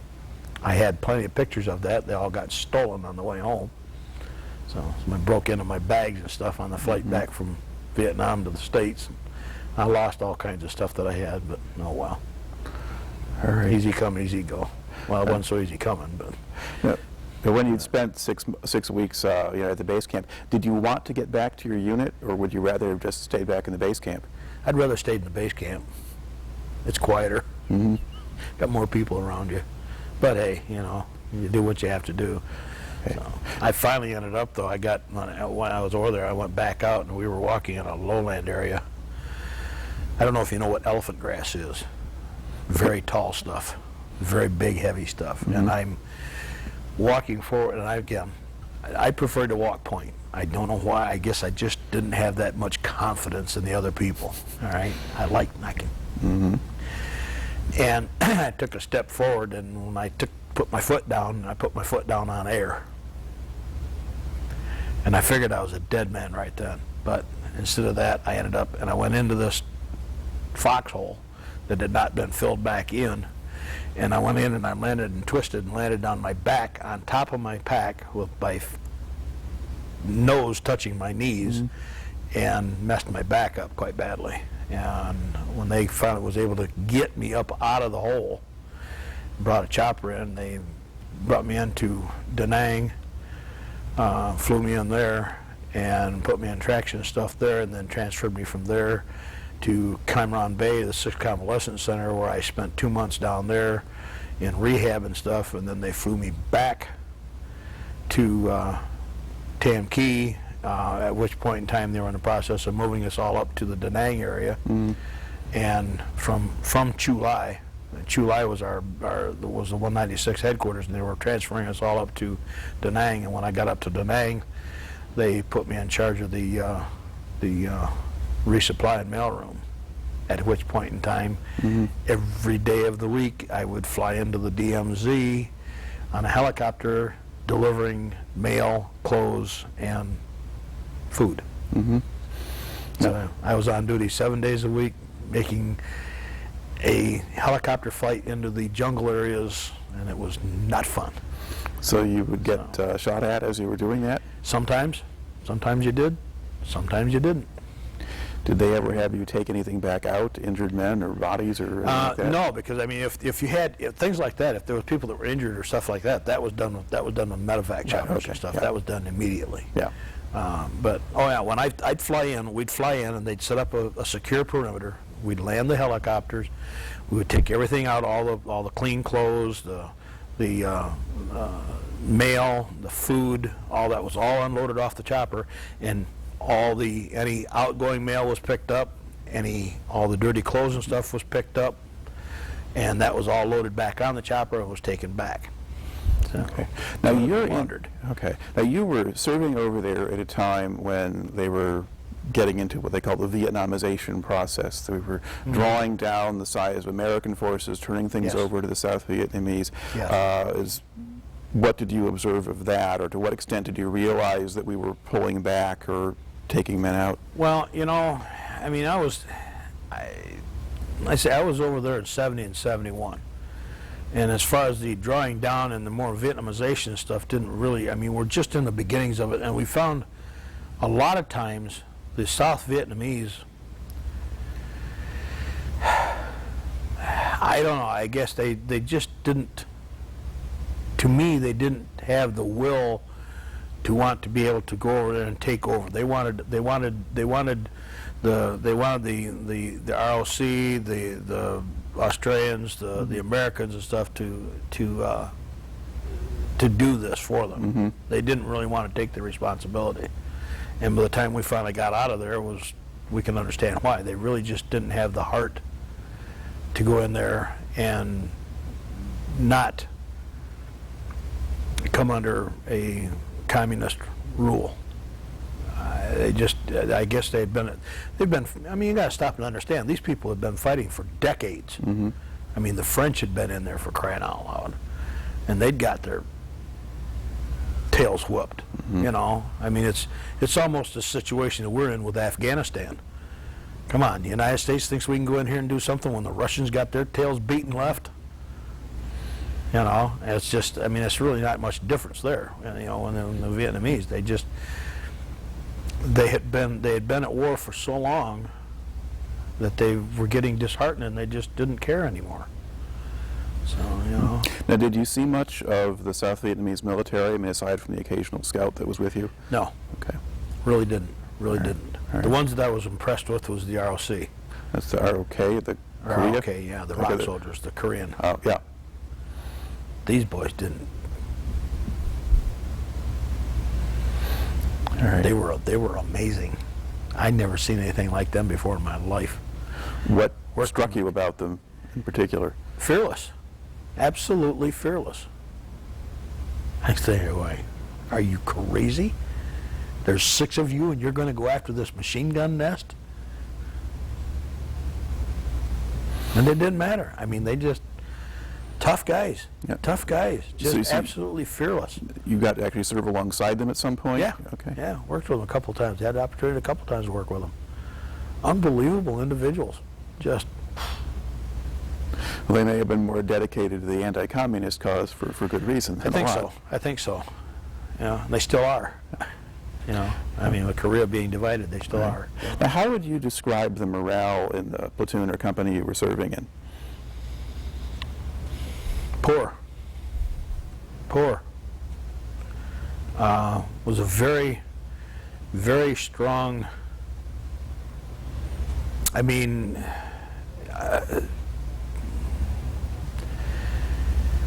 a strong division racially.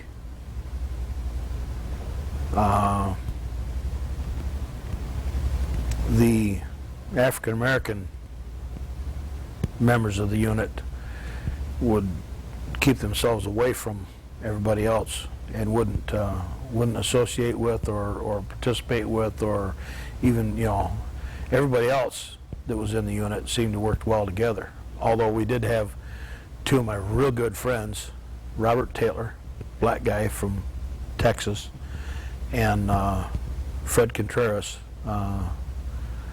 Mexican-American from Modesto, California.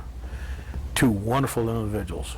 I've looked up Fred a couple of times when I've been out in California. I've not ever been able to find Rob Taylor. Rob Taylor was our barber, and he was just the only thing black about Rob was his skin. I mean, this guy wore a cowboy hat. I mean, a bandana tied around his neck. I mean, he was a black cowboy from Texas. He was a wonderful individual. Now, when you actually went out on patrol, did the racial division hold up, or at that point did you go to survival At that mode? point, no. At that point, no, because they knew that everybody knew that you had to count on and depend on the other members to survive. And if you didn't do that, if you didn't have a cohesion there, then there was. But when it was in the rear area and stuff, it just seemed to divide off into own little groups.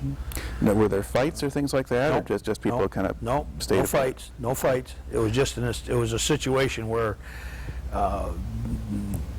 your authority as a sergeant or whatever was ignored. Mm-hmm. You'd be in the rear area and stuff, and you'd say, all right, well, you know, Corporal so-and-so or Private so-and-so or whatever, you know, or actually I got the point, it was like, you know, well, Jim, I need you to do this. Mm-hmm. I said, do it yourself. Excuse me? You know? Mm-hmm. I said, look, you know, we have things that we have to do, and I need you to do this. I'd like you to do this as a member of this unit. I don't want to sit there and have to give you a direct order to do it. And they go, well, all right, and then they would do it. You know, that's all. You know, look, I have things that I have to do that I don't like. You have things that you need to do that you don't like. I says, we're both going to have to do things that we don't want to do. Mm-hmm. So there was a sense that you had a job to do, and you should just go and do it still. Right. All right, even at that stage. And I don't blame them, because there would be jobs that I would sign them to do that I didn't want to do myself. And because I was a sergeant, I didn't have to do them. Mm-hmm. And basically one of them is cleaning the latrine. Mm-hmm. Now, I don't know if you understand what they set up there. They didn't dig pits. They used 55-gallon steel drums, Mm-hmm. about so tall, that were cut off. And when they got to a certain point of being full, they would be dragged out, and they would actually mix diesel fuel on them and burn it. Right. Yeah. And that was a very distasteful, very nasty job. Unfortunately, it was a job that had to be done.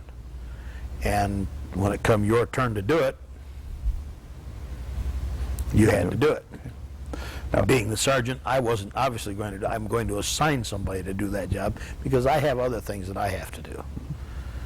But Now, were there people in the unit who were using drugs at that point, or? you know, I can't say that there were. I'm sure there was. I never personally saw it. So I'm quite sure there was, without a doubt. But I never saw it myself. Okay. Most of the time, I would say most of the time, the vast majority of the guys would go into the clubs and they'd sit there and they'd drink beer or hard liquor or whatever was available. I mean, you couldn't at the EM club, you couldn't get anything but beer in there. At the NCO club or the OCS, you could get hard liquor in there. You know, Yeah. but So they would drink, smoke cigarettes, but not necessarily much more than that. I did not that I ever observed. Okay. I never saw them. Never saw anybody using any kind of drugs. Right. You know. Now, within the company or battalion or the area that you knew something about, were there attempted officer fraggings or things like that? Yes. Okay. Yes. And what did you They learn weren't- about those? Well, when I say attempted Or threatened? threats, it'd be a situation where they would wire the pin tight into the grenade and tie a toe tag on it, and write on it, you know, next time we keep the pin, and roll it into the officers' barracks or whatever, you know, their quarters. That happened. That happened on occasion when we'd have an officer that was a real hard-nosed individual. They would do that. I only know about it happening twice within my unit. Yeah. But would it happen to people who were effective officers who would still take the men in the field but treat them better? Usually what happened is that officer would be transferred to some other unit, because at that point in time it was very aware of the fact that the officer's ability to be a leader and stuff was compromised, and they knew that he wouldn't be able to work there and work with men. So they would transfer him somewhere else and bring in a new officer. But an officer came in and did a reasonable job, then that would be accepted. Right. Well, I mean, you had the officers, and they understood, and more often than not, and we had 3 butter bar lieutenants that come to our unit, and as sergeant and stuff, you know, we'd sit down and we'd tell them, look, you know, I understand you're an officer, and we need to treat you as an officer, but we need to also tell you and remind you that you are new here and you've never been in a combat situation, and you need to listen to us as the sergeants.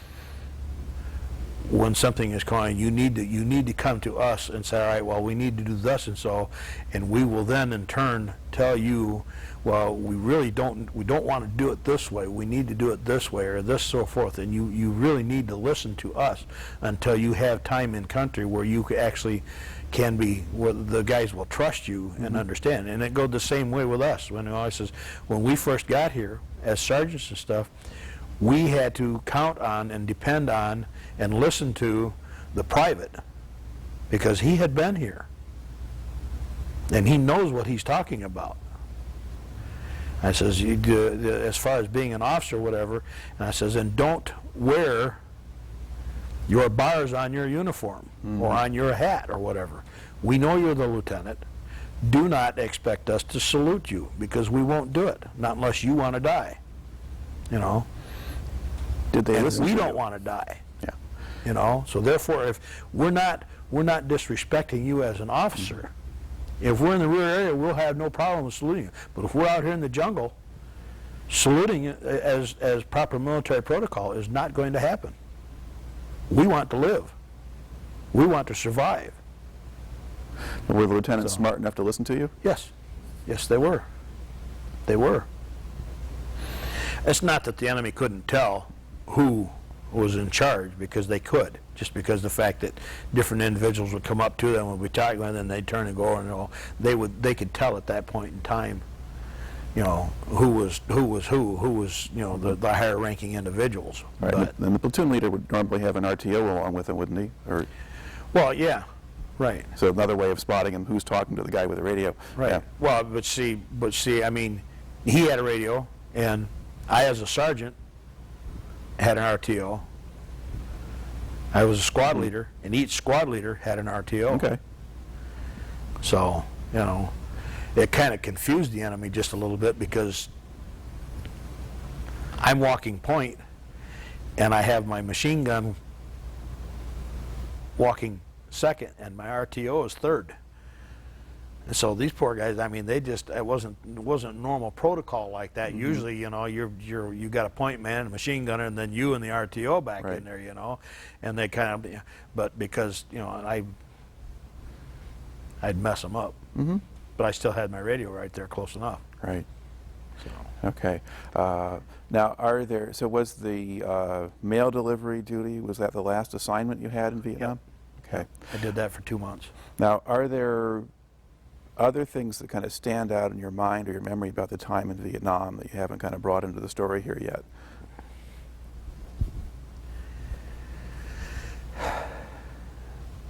Not a great deal, I guess. I guess the one thing that really brought it to me was just the abject poverty of the vast majority of the population of the country. I mean, unless you lived down in the southern section of Vietnam, down in the Saigon area, down in the Delta area there, or lived in and around one of the smaller villages, Tam Ky, the Chu Lai area, Da Nang, and the cities like that. These people lived in total, I mean, real abject poverty. I mean, the family car was a water buffalo. They had little bunkers built inside their bamboo and grass shacks that they lived in. That's where they would sleep at night. They had no electricity, no refrigeration. To go to the bathroom, they just go out and drop it off the side of a rice paddy dike. I mean, that's what they had. Literally, really seriously work sun up to sundown to gather enough stuff to prepare a meal.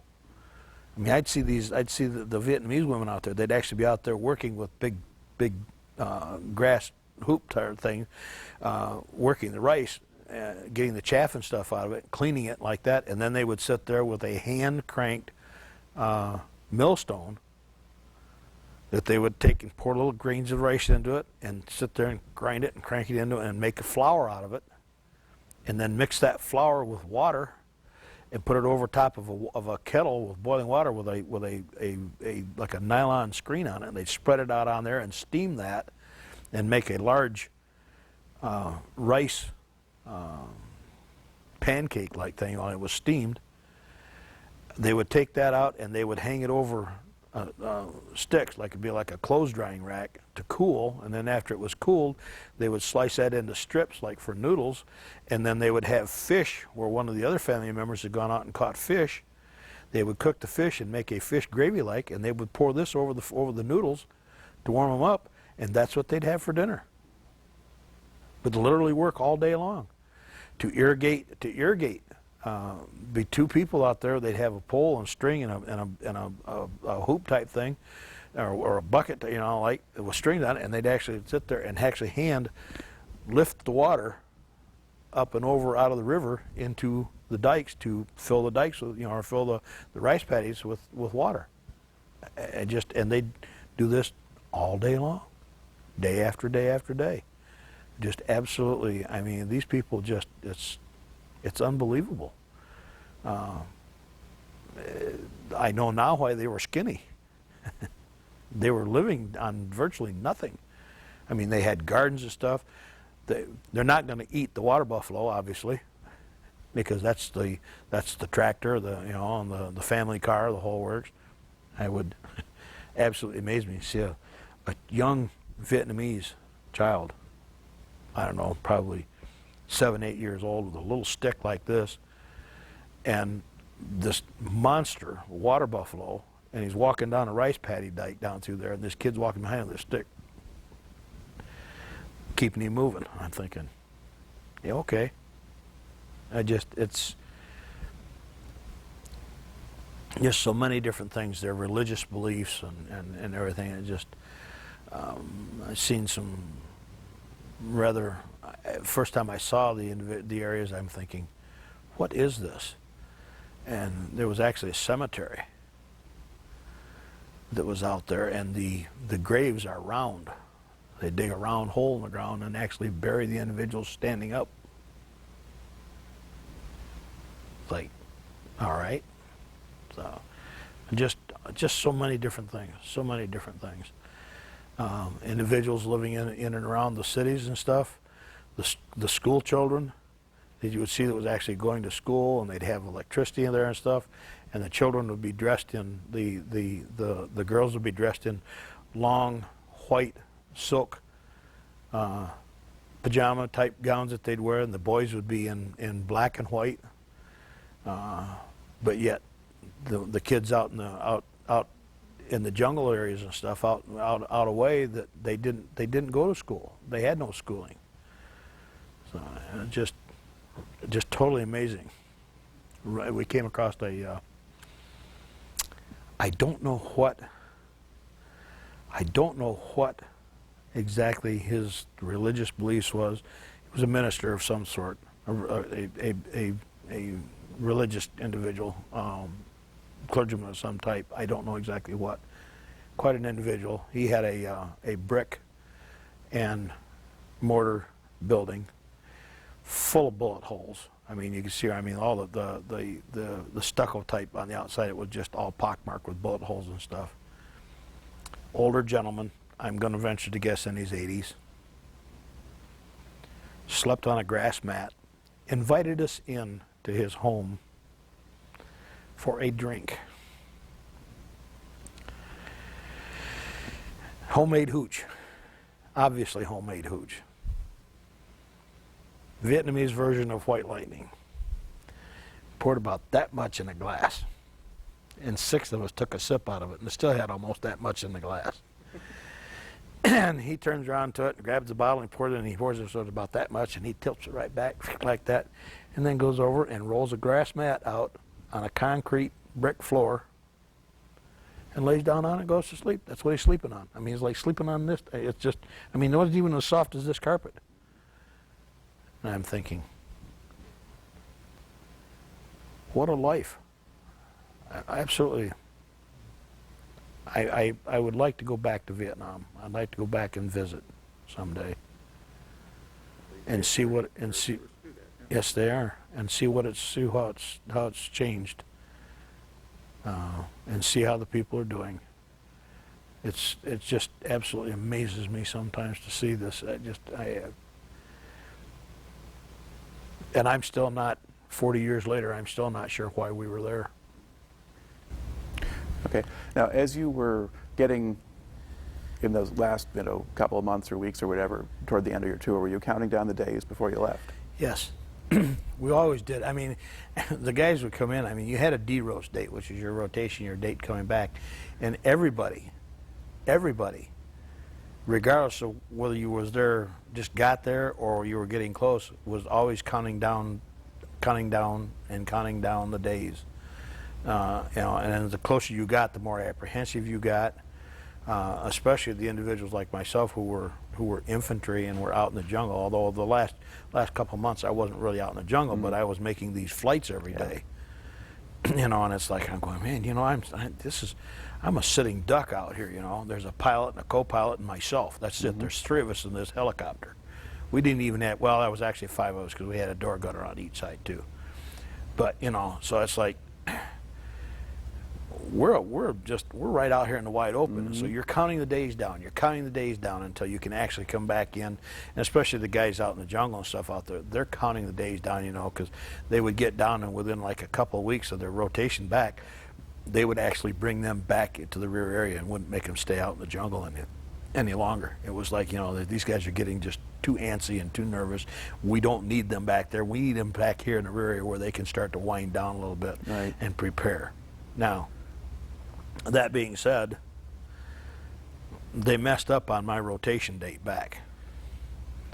And they actually pulled me back in off the chopper stuff, that detail, and closed me out of the battalion headquarters and stuff, and actually had me out of there and down to Cameron Bay 12 days early. So I spent 12 days extra in Cameron Bay waiting to get my flight back to the States. What did you do? Just sit around, or? I'd go to the NCO clubs at night. We'll see floor shows or whatever. I did not, because they had what they called their manifest calls, and I did not. You do not miss a manifest call. You missed a manifest call, and if your name is on that manifest list for your flight, and you're not there to respond, they will give you an Article 15, and they will take money away from you. So it didn't matter what time that manifest call was. They might have them at 2 o'clock in the morning, they might have them 3 o'clock in the afternoon. You never know, because it's just whenever a flight come in that was offloaded people or whatever, that was a flight would be going back to the States, you had to be able to catch that flight whenever your name come up. Right. So it's like after several days, you're getting just almost like a zombie, because you know you're afraid to go to sleep for fear you'd sleep through it. So you just tell your other guys and stuff there, hey, you know, if they have a manifest, if they call for a manifest call, make sure you wake me up, because I want to be there in case my name comes up. But yeah, you count the days down. You really do. I mean, it just, yeah. The guys, you know, they refer to their D-roast date. The thing that was amazing was, I mean, we had a dog on the base, and it was with our company, and you didn't find cats. Cats were very, very rare to find cats in Vietnam. They ate cats. Cats were on the menu. Dogs, not so much, but they would still eat the dogs. You know, I mean, it was like, you know, so they didn't eat the cows, so, you know, but they'd eat the dogs and the cats. But we had this little dog we had, and the dog's name was D-Rose. So yeah, you're always aware, you're always conscious. I mean, and the closer you get to your date to be rotated back, the more aware you are of it, and it's like, you know, I got 14 days, I got 12 days, I got 7 days, you know. I never really broke it down in hours and minutes. It was just, you know, yeah, and it was always on your mind. You know, you refer to it as getting short. Right. So, you know, the guys would make comments as, I'm so short I can't even get my shoes on. I can't climb over into them, you know. Would that affect their performance in the field at all if they were getting short? Would they do things differently? Yes, it would. Yes, it would, because you would become more cautious. The closer you got to the time that you were coming in out of the field, the more that you got more tense, more nervous, much more cautious about things, not quite as carefree. It was, and you could tell, you know, and you knew the guys that were, and therefore, as the sergeant, the guys that we had that were approaching their D-roast date, you would be more hesitant about sending them out on missions. You'd be more hesitant about saying, all right, well, Jim, you and so are gonna go out and set up on an ambush site tonight. Jim said, well, you know, I'm going home in 4 days. I'm rotating back to the rear in 4 days. You know, well, he didn't have to remind you of that. You were aware of that, so therefore you'd be less hesitant to put these individuals in more dangerous positions. Now, if they wanted to volunteer for it, fine. But you know, it was, so yeah, it was something that everybody was constantly aware of all the time.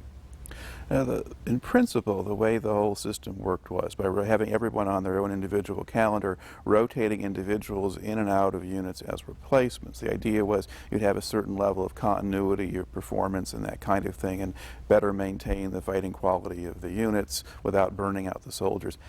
Did that actually work that way, or did that have as many negatives as positives? Well, it actually worked for me. I mean, our unit seemed to work. I mean, you always had. I mean, you had new people coming in, you had the new blood coming in that were not attuned to what was going on, but you had the other individuals who had been there and could take the new people under their wing and say, hey, look, this is the way we, I know what they taught you back in NCO school, or what they taught you back in your AIT and stuff, but this is the way we really do it. Take what you learned there and keep it in mind, but this is the actual way that it gets done. And if the new people would pay attention to that and follow what the old guys knew and that had been there for a while, your chances of surviving and coming home were a lot better. Quite often, if you did what you were trained to do, it was going to get you in trouble and could possibly get you killed. So, I mean, it's just the way it was. So it depends in part probably then on how willing the older guys are to actually extend some help to the new ones coming in. The older guys were very willing. And the reason for it is because they didn't want this new guy out there getting them killed for some of their stupid moves. So they were, the guys that had been there were very, very willing, at least I was in my unit, to take the new guys under their wing and say, look, I know this is what you've been taught, this is the way it's been done, and you will do it the way we tell you to do it because we want to go home. Okay? All right. And we don't want to go home in a body bag. Okay. We want to be able to go home and see our kids, we want to be able to go home and see our wives, our moms, our dads, and we don't need you as the new guy out here messing up and getting one of us killed. If you want to get yourself killed, go for it. Don't make me do it. Right. Don't make me get killed because you want to do something new, different. So, and so the new guys quite often would sit back here. I mean, they come out of there and they're just, they look like a deer in the forest, they're scared. They're scared to death. I'm not saying that the older guys weren't too, but it's just they'd been there long enough to hide it better. Right. And they had learned from the old guys that had been there before them. And they've been, more often than not, what's so-called blooded. They've actually been under fire. And the new guys are just like, they're lost. They don't know what's going on. So the old guys would help them out. And then in a few weeks' time, they were like, on the first day. And of course, the first time you got fired on, then that would be it. I'll never forget a year of training. And obviously it paid off because I'm here. I did not consciously think that I could ever in my life fire a weapon at another human being. And the first time I got fired on, I'm out there, I'm on the ground, and then the gun's not firing.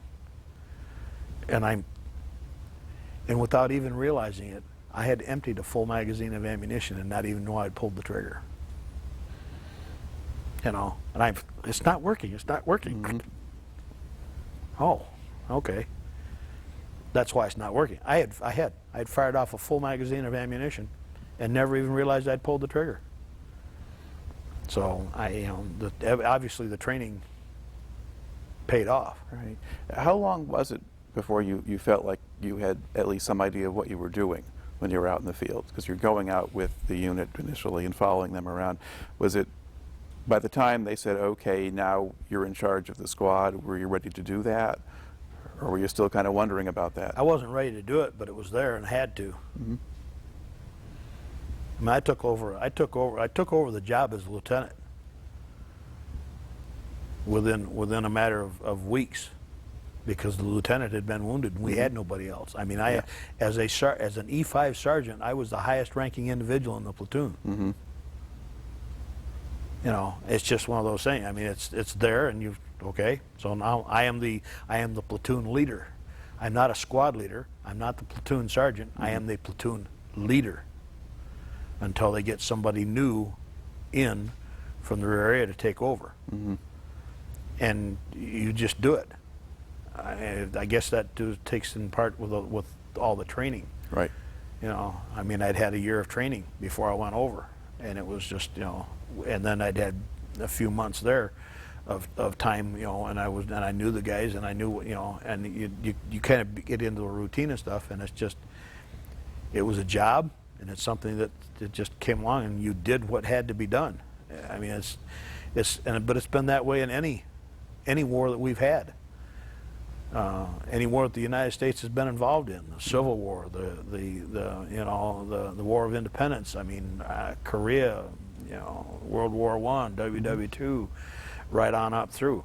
Individuals have stepped up to the plate and done what had to be done. Right. So, Okay. Now, at the point when you left Vietnam, how much time did you have left in the service?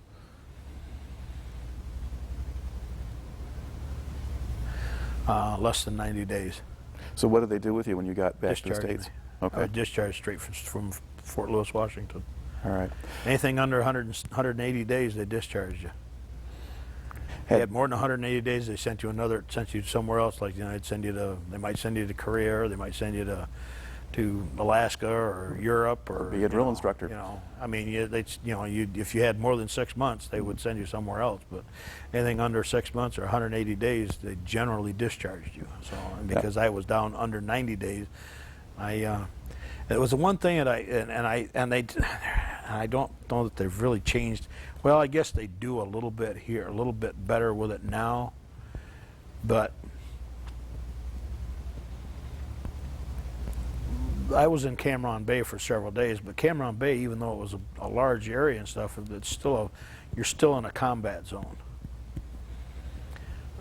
Roughly 18-hour flight from Vietnam to the States. We were in Fort Lewis, Washington for about 17 hours when they handed me my discharge papers, and I walked out of there, got into a cab, went to the SeaTac airport, got on a flight, flew to Chicago, where I rented a car and drove the rest of the way home, because I wasn't going to sit in Chicago for 7 hours waiting for the flight to come into Michigan. So, but in less than 24 hours from the point in time we were in a combat zone, I'm turned loose on the American public with absolutely zero debriefing. Mm-hmm. Nothing. No transition time, nothing. I mean, I've gone from being in a combat zone where people could be dropping rockets at me and shooting at me and bombs and the whole 9 yards, being turned loose on the American public. And how easy or hard was it to make the adjustment back to civilian life then? It was pretty difficult. I mean, I had some really hard times. I started drinking quite heavily. I got home the day before Mother's Day. I don't remember Mother's Day that year. I slept through the whole thing because I hadn't been to bed in 6 days. Mm-hmm. I really hadn't slept in 6 days. You know, so I mean, I was tired. That was in May. My father worked in a factory, invited a bunch of people out, you know, friends and their families and so forth, for a big 4th of July party and stuff out at the house. Even went down and got permits for fireworks. And the guys would take the little black cat firecrackers and light them and throw them down, and then next thing you know, I'm on the ground, because I mean, I'm, you know, just, and it was difficult. I started drinking quite heavily. I started doing drugs. and it was tough. It was tough. I drank, consumed massive quantities of beer and smoked lots of marijuana. I had never touched marijuana before I went in service. I never touched it until after I got out. And I said I drank a lot. I smoked dope. I consumed massive quantities of food. I went from the 145 pounds that I weighed when I got out of the service to a year later weighing 275 pounds. Yeah. How did you get stuff back under control? Well, it still isn't totally under control, but you know, I don't drink anymore. I don't smoke anymore. I don't smoke any. I used to smoke cigarettes. I quit smoking 30 years ago. I quit three things. I quit three things within 10 days: drinking, smoking dope, and, well, four things: quit chewing my fingernails and quit smoking. I still like to eat. But I mean, did you just decide at some point you had to just go change stuff? Or? Yeah. Yeah, it's like, you know, I'm not going down this road anymore. You know, so I did. So what kind of work did you get into then after you got back and sorted stuff out? I worked in Clark Equipment Company. I don't know if you know who they are. They built Clark forklifts. It was kind of a family history of working for Clark Equipment Company. My both my grandfathers worked for them. My father worked for them. Cousins, uncles, aunts. I went to work for them. Worked for them for 14 years before they packed their bags and moved to Korea. So, and let's see, I started, well, I was kind of working. I was laid off from them. My seniority was going on. But in 1983, I started driving a semi. And until I retired a couple of years ago, I drove a semi.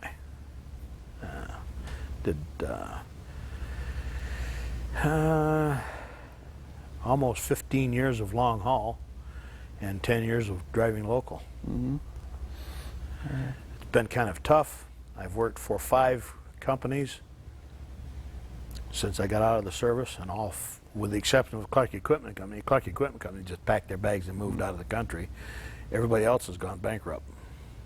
And the last company I worked for 10 years went bankrupt a couple years ago. So, and since then, I've not had a job, not been able to find a job. They don't want an old, diabetic, retired veteran. Now, do you get any help from the VA these days? Yes, I do. Yes, I do. That's, in fact, the VA is the only medical coverage I have anymore. But they helped me out quite well. Because I was in country, they considered me to, anybody that was in country, they automatically consider them to have been exposed to Agent Orange, and different side effects, different illnesses and so forth that are attributed to Agent Orange. They have quite a list that they have now, and one of them is diabetes. I am diabetic, and because of that, I get a 40% disability from the VA.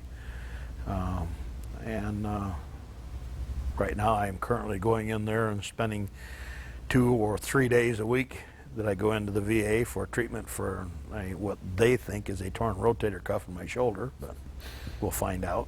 So, but because I do have what they consider a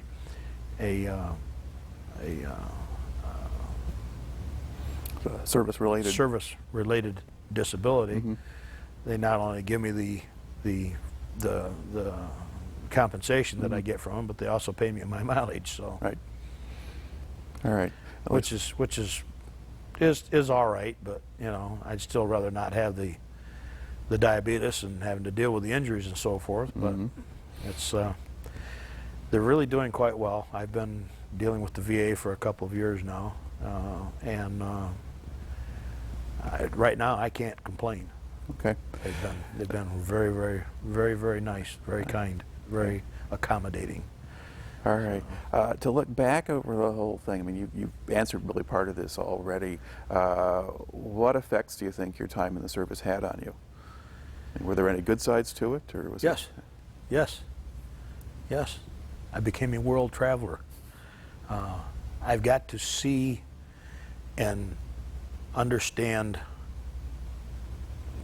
peoples of different parts of the world and understand, you know, and really realize just how fortunate we are in the United States to have what we have. I mean, we as a nation are extremely well off, even in today's economic conditions and so forth.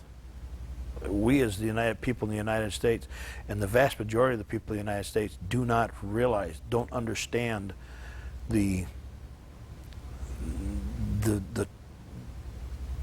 abject poverty that other nations live. I mean, even today, I'm sure, I've never been back to Vietnam, but I can almost guarantee you there are still tens of thousands, if not hundreds of thousands of Vietnamese that live a day-to-day existence out in the jungles out there, and they're, you know, I mean, it's, you know, and life has not changed for them, and life will never change for them. They're always going to be this way. It just makes me happy, proud that I am an American, because I have had the opportunity to see how other people live. I've had the opportunity to travel to places that I probably would never ever have seen in my life. You know, I mean, I've been to Okinawa, I've been to Guam, I've been to Midway, I've been to Alaska, I've been to Hawaii. These are places that I probably would never have seen in my life, and I've been there. So, and being a military veteran has afforded me job opportunities that were not available. I mean, they were available to other people, but because of my military status as a veteran, I was probably hired over somebody else that wasn't. So not all of the reception upon getting home was necessarily negative. No, it wasn't. I mean, it was. I mean, there was some major negative parts coming home. We got to the airport, and I took a set of clothing out of my bags before it was put on the plane. And when I got on the plane, I was still in my Class A uniform, and I went into the bathroom and changed clothes, and put on my civilian clothes before I. Was that something they were advising you to do at that point, or? No, but I mean, you could. It was the Vietnam veterans, unfortunately, were really treated quite shabbily coming back to the country, and I'm very pleased with the program, the Vietnam Welcome Home Vietnam Veterans program that was run up at Fifth Third Park last summer. That was wonderful. I got up there and spent the whole day up there. I was really, really pleased. And unlike our veterans that are coming back from Afghanistan and Iraq and stuff today, that are treated like heroes and stuff, I mean, the Vietnam veterans and stuff were really, I mean, we were treated like scum. And the less you identified yourself as a Vietnam veteran, as a member, the better off for you. And I mean, because you just, you know, I mean, granted, they could still tell, more or less, because I mean, I don't have any hair now, but it was just, you know, I mean, your hair is cut short and the whole 9 yards, so, you know, it was one of those things. But I mean, you could tell. It was a bit of a culture shock to a degree coming back. I got delayed 2 days in Vietnam sitting at the airport because while we're sitting there, we had a typhoon come in. And that's not something you want to sit through in a corrugated steel building. The roof starts rattling in the whole 9 yards, and there's water coming in through it. But anyways, the storm cleared. We got on our airplane. The day we got on the plane, it was 117 degrees with a 99% humidity. We landed in Okinawa to refuel the plane, and when we landed in Okinawa, the stewardess and stuff on the plane says, "Gentlemen, there are blankets up above. You may want to grab them and wrap up them," because she says the current weather conditions here at the airport is 41 degrees and rain. And that's a little rough on your body. But and they don't, you'll find most flights and stuff now, unless they're international flights, you're not going to get food on board the plane. Mm-hmm. I paid $67 for my plane ticket from Seattle to Chicago on Delta Airlines on a standby, military standby ticket. Just barely got on the plane. I mean, they were closing the doors and I'm coming down the concourse to get on there. And it was in the evening, and I rode first class on a dinner flight. So, but the one nice thing they did for us when we got back to Seattle, when we come in there, was they took us into what's called the Vietnam Returnees Steakhouse, and it was one of the chow halls that had been converted over into a restaurant type thing. Now you still had to come through a line, but you ordered your steak how you wanted it cooked, and then they actually went down and you sat down, and they actually had waiters and stuff, and they brought a nice steak dinner out to you with baked potato and tossed salad with the dressing, and I mean the whole 9 yards. It was really kind of nice. So, yeah. All right. I think that probably pretty well takes care of the story here. So Yeah. thank you very much for coming in and sharing it today. Well, you're welcome. You're welcome. I'm glad to. All right. It's been fun.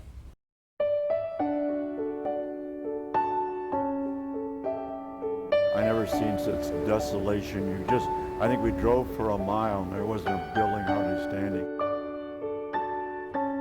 Nobody knew what was going on. They called the situation fluid, but fluid means that nobody knew anything. It was different. If I had done something else, I don't know what I would have done.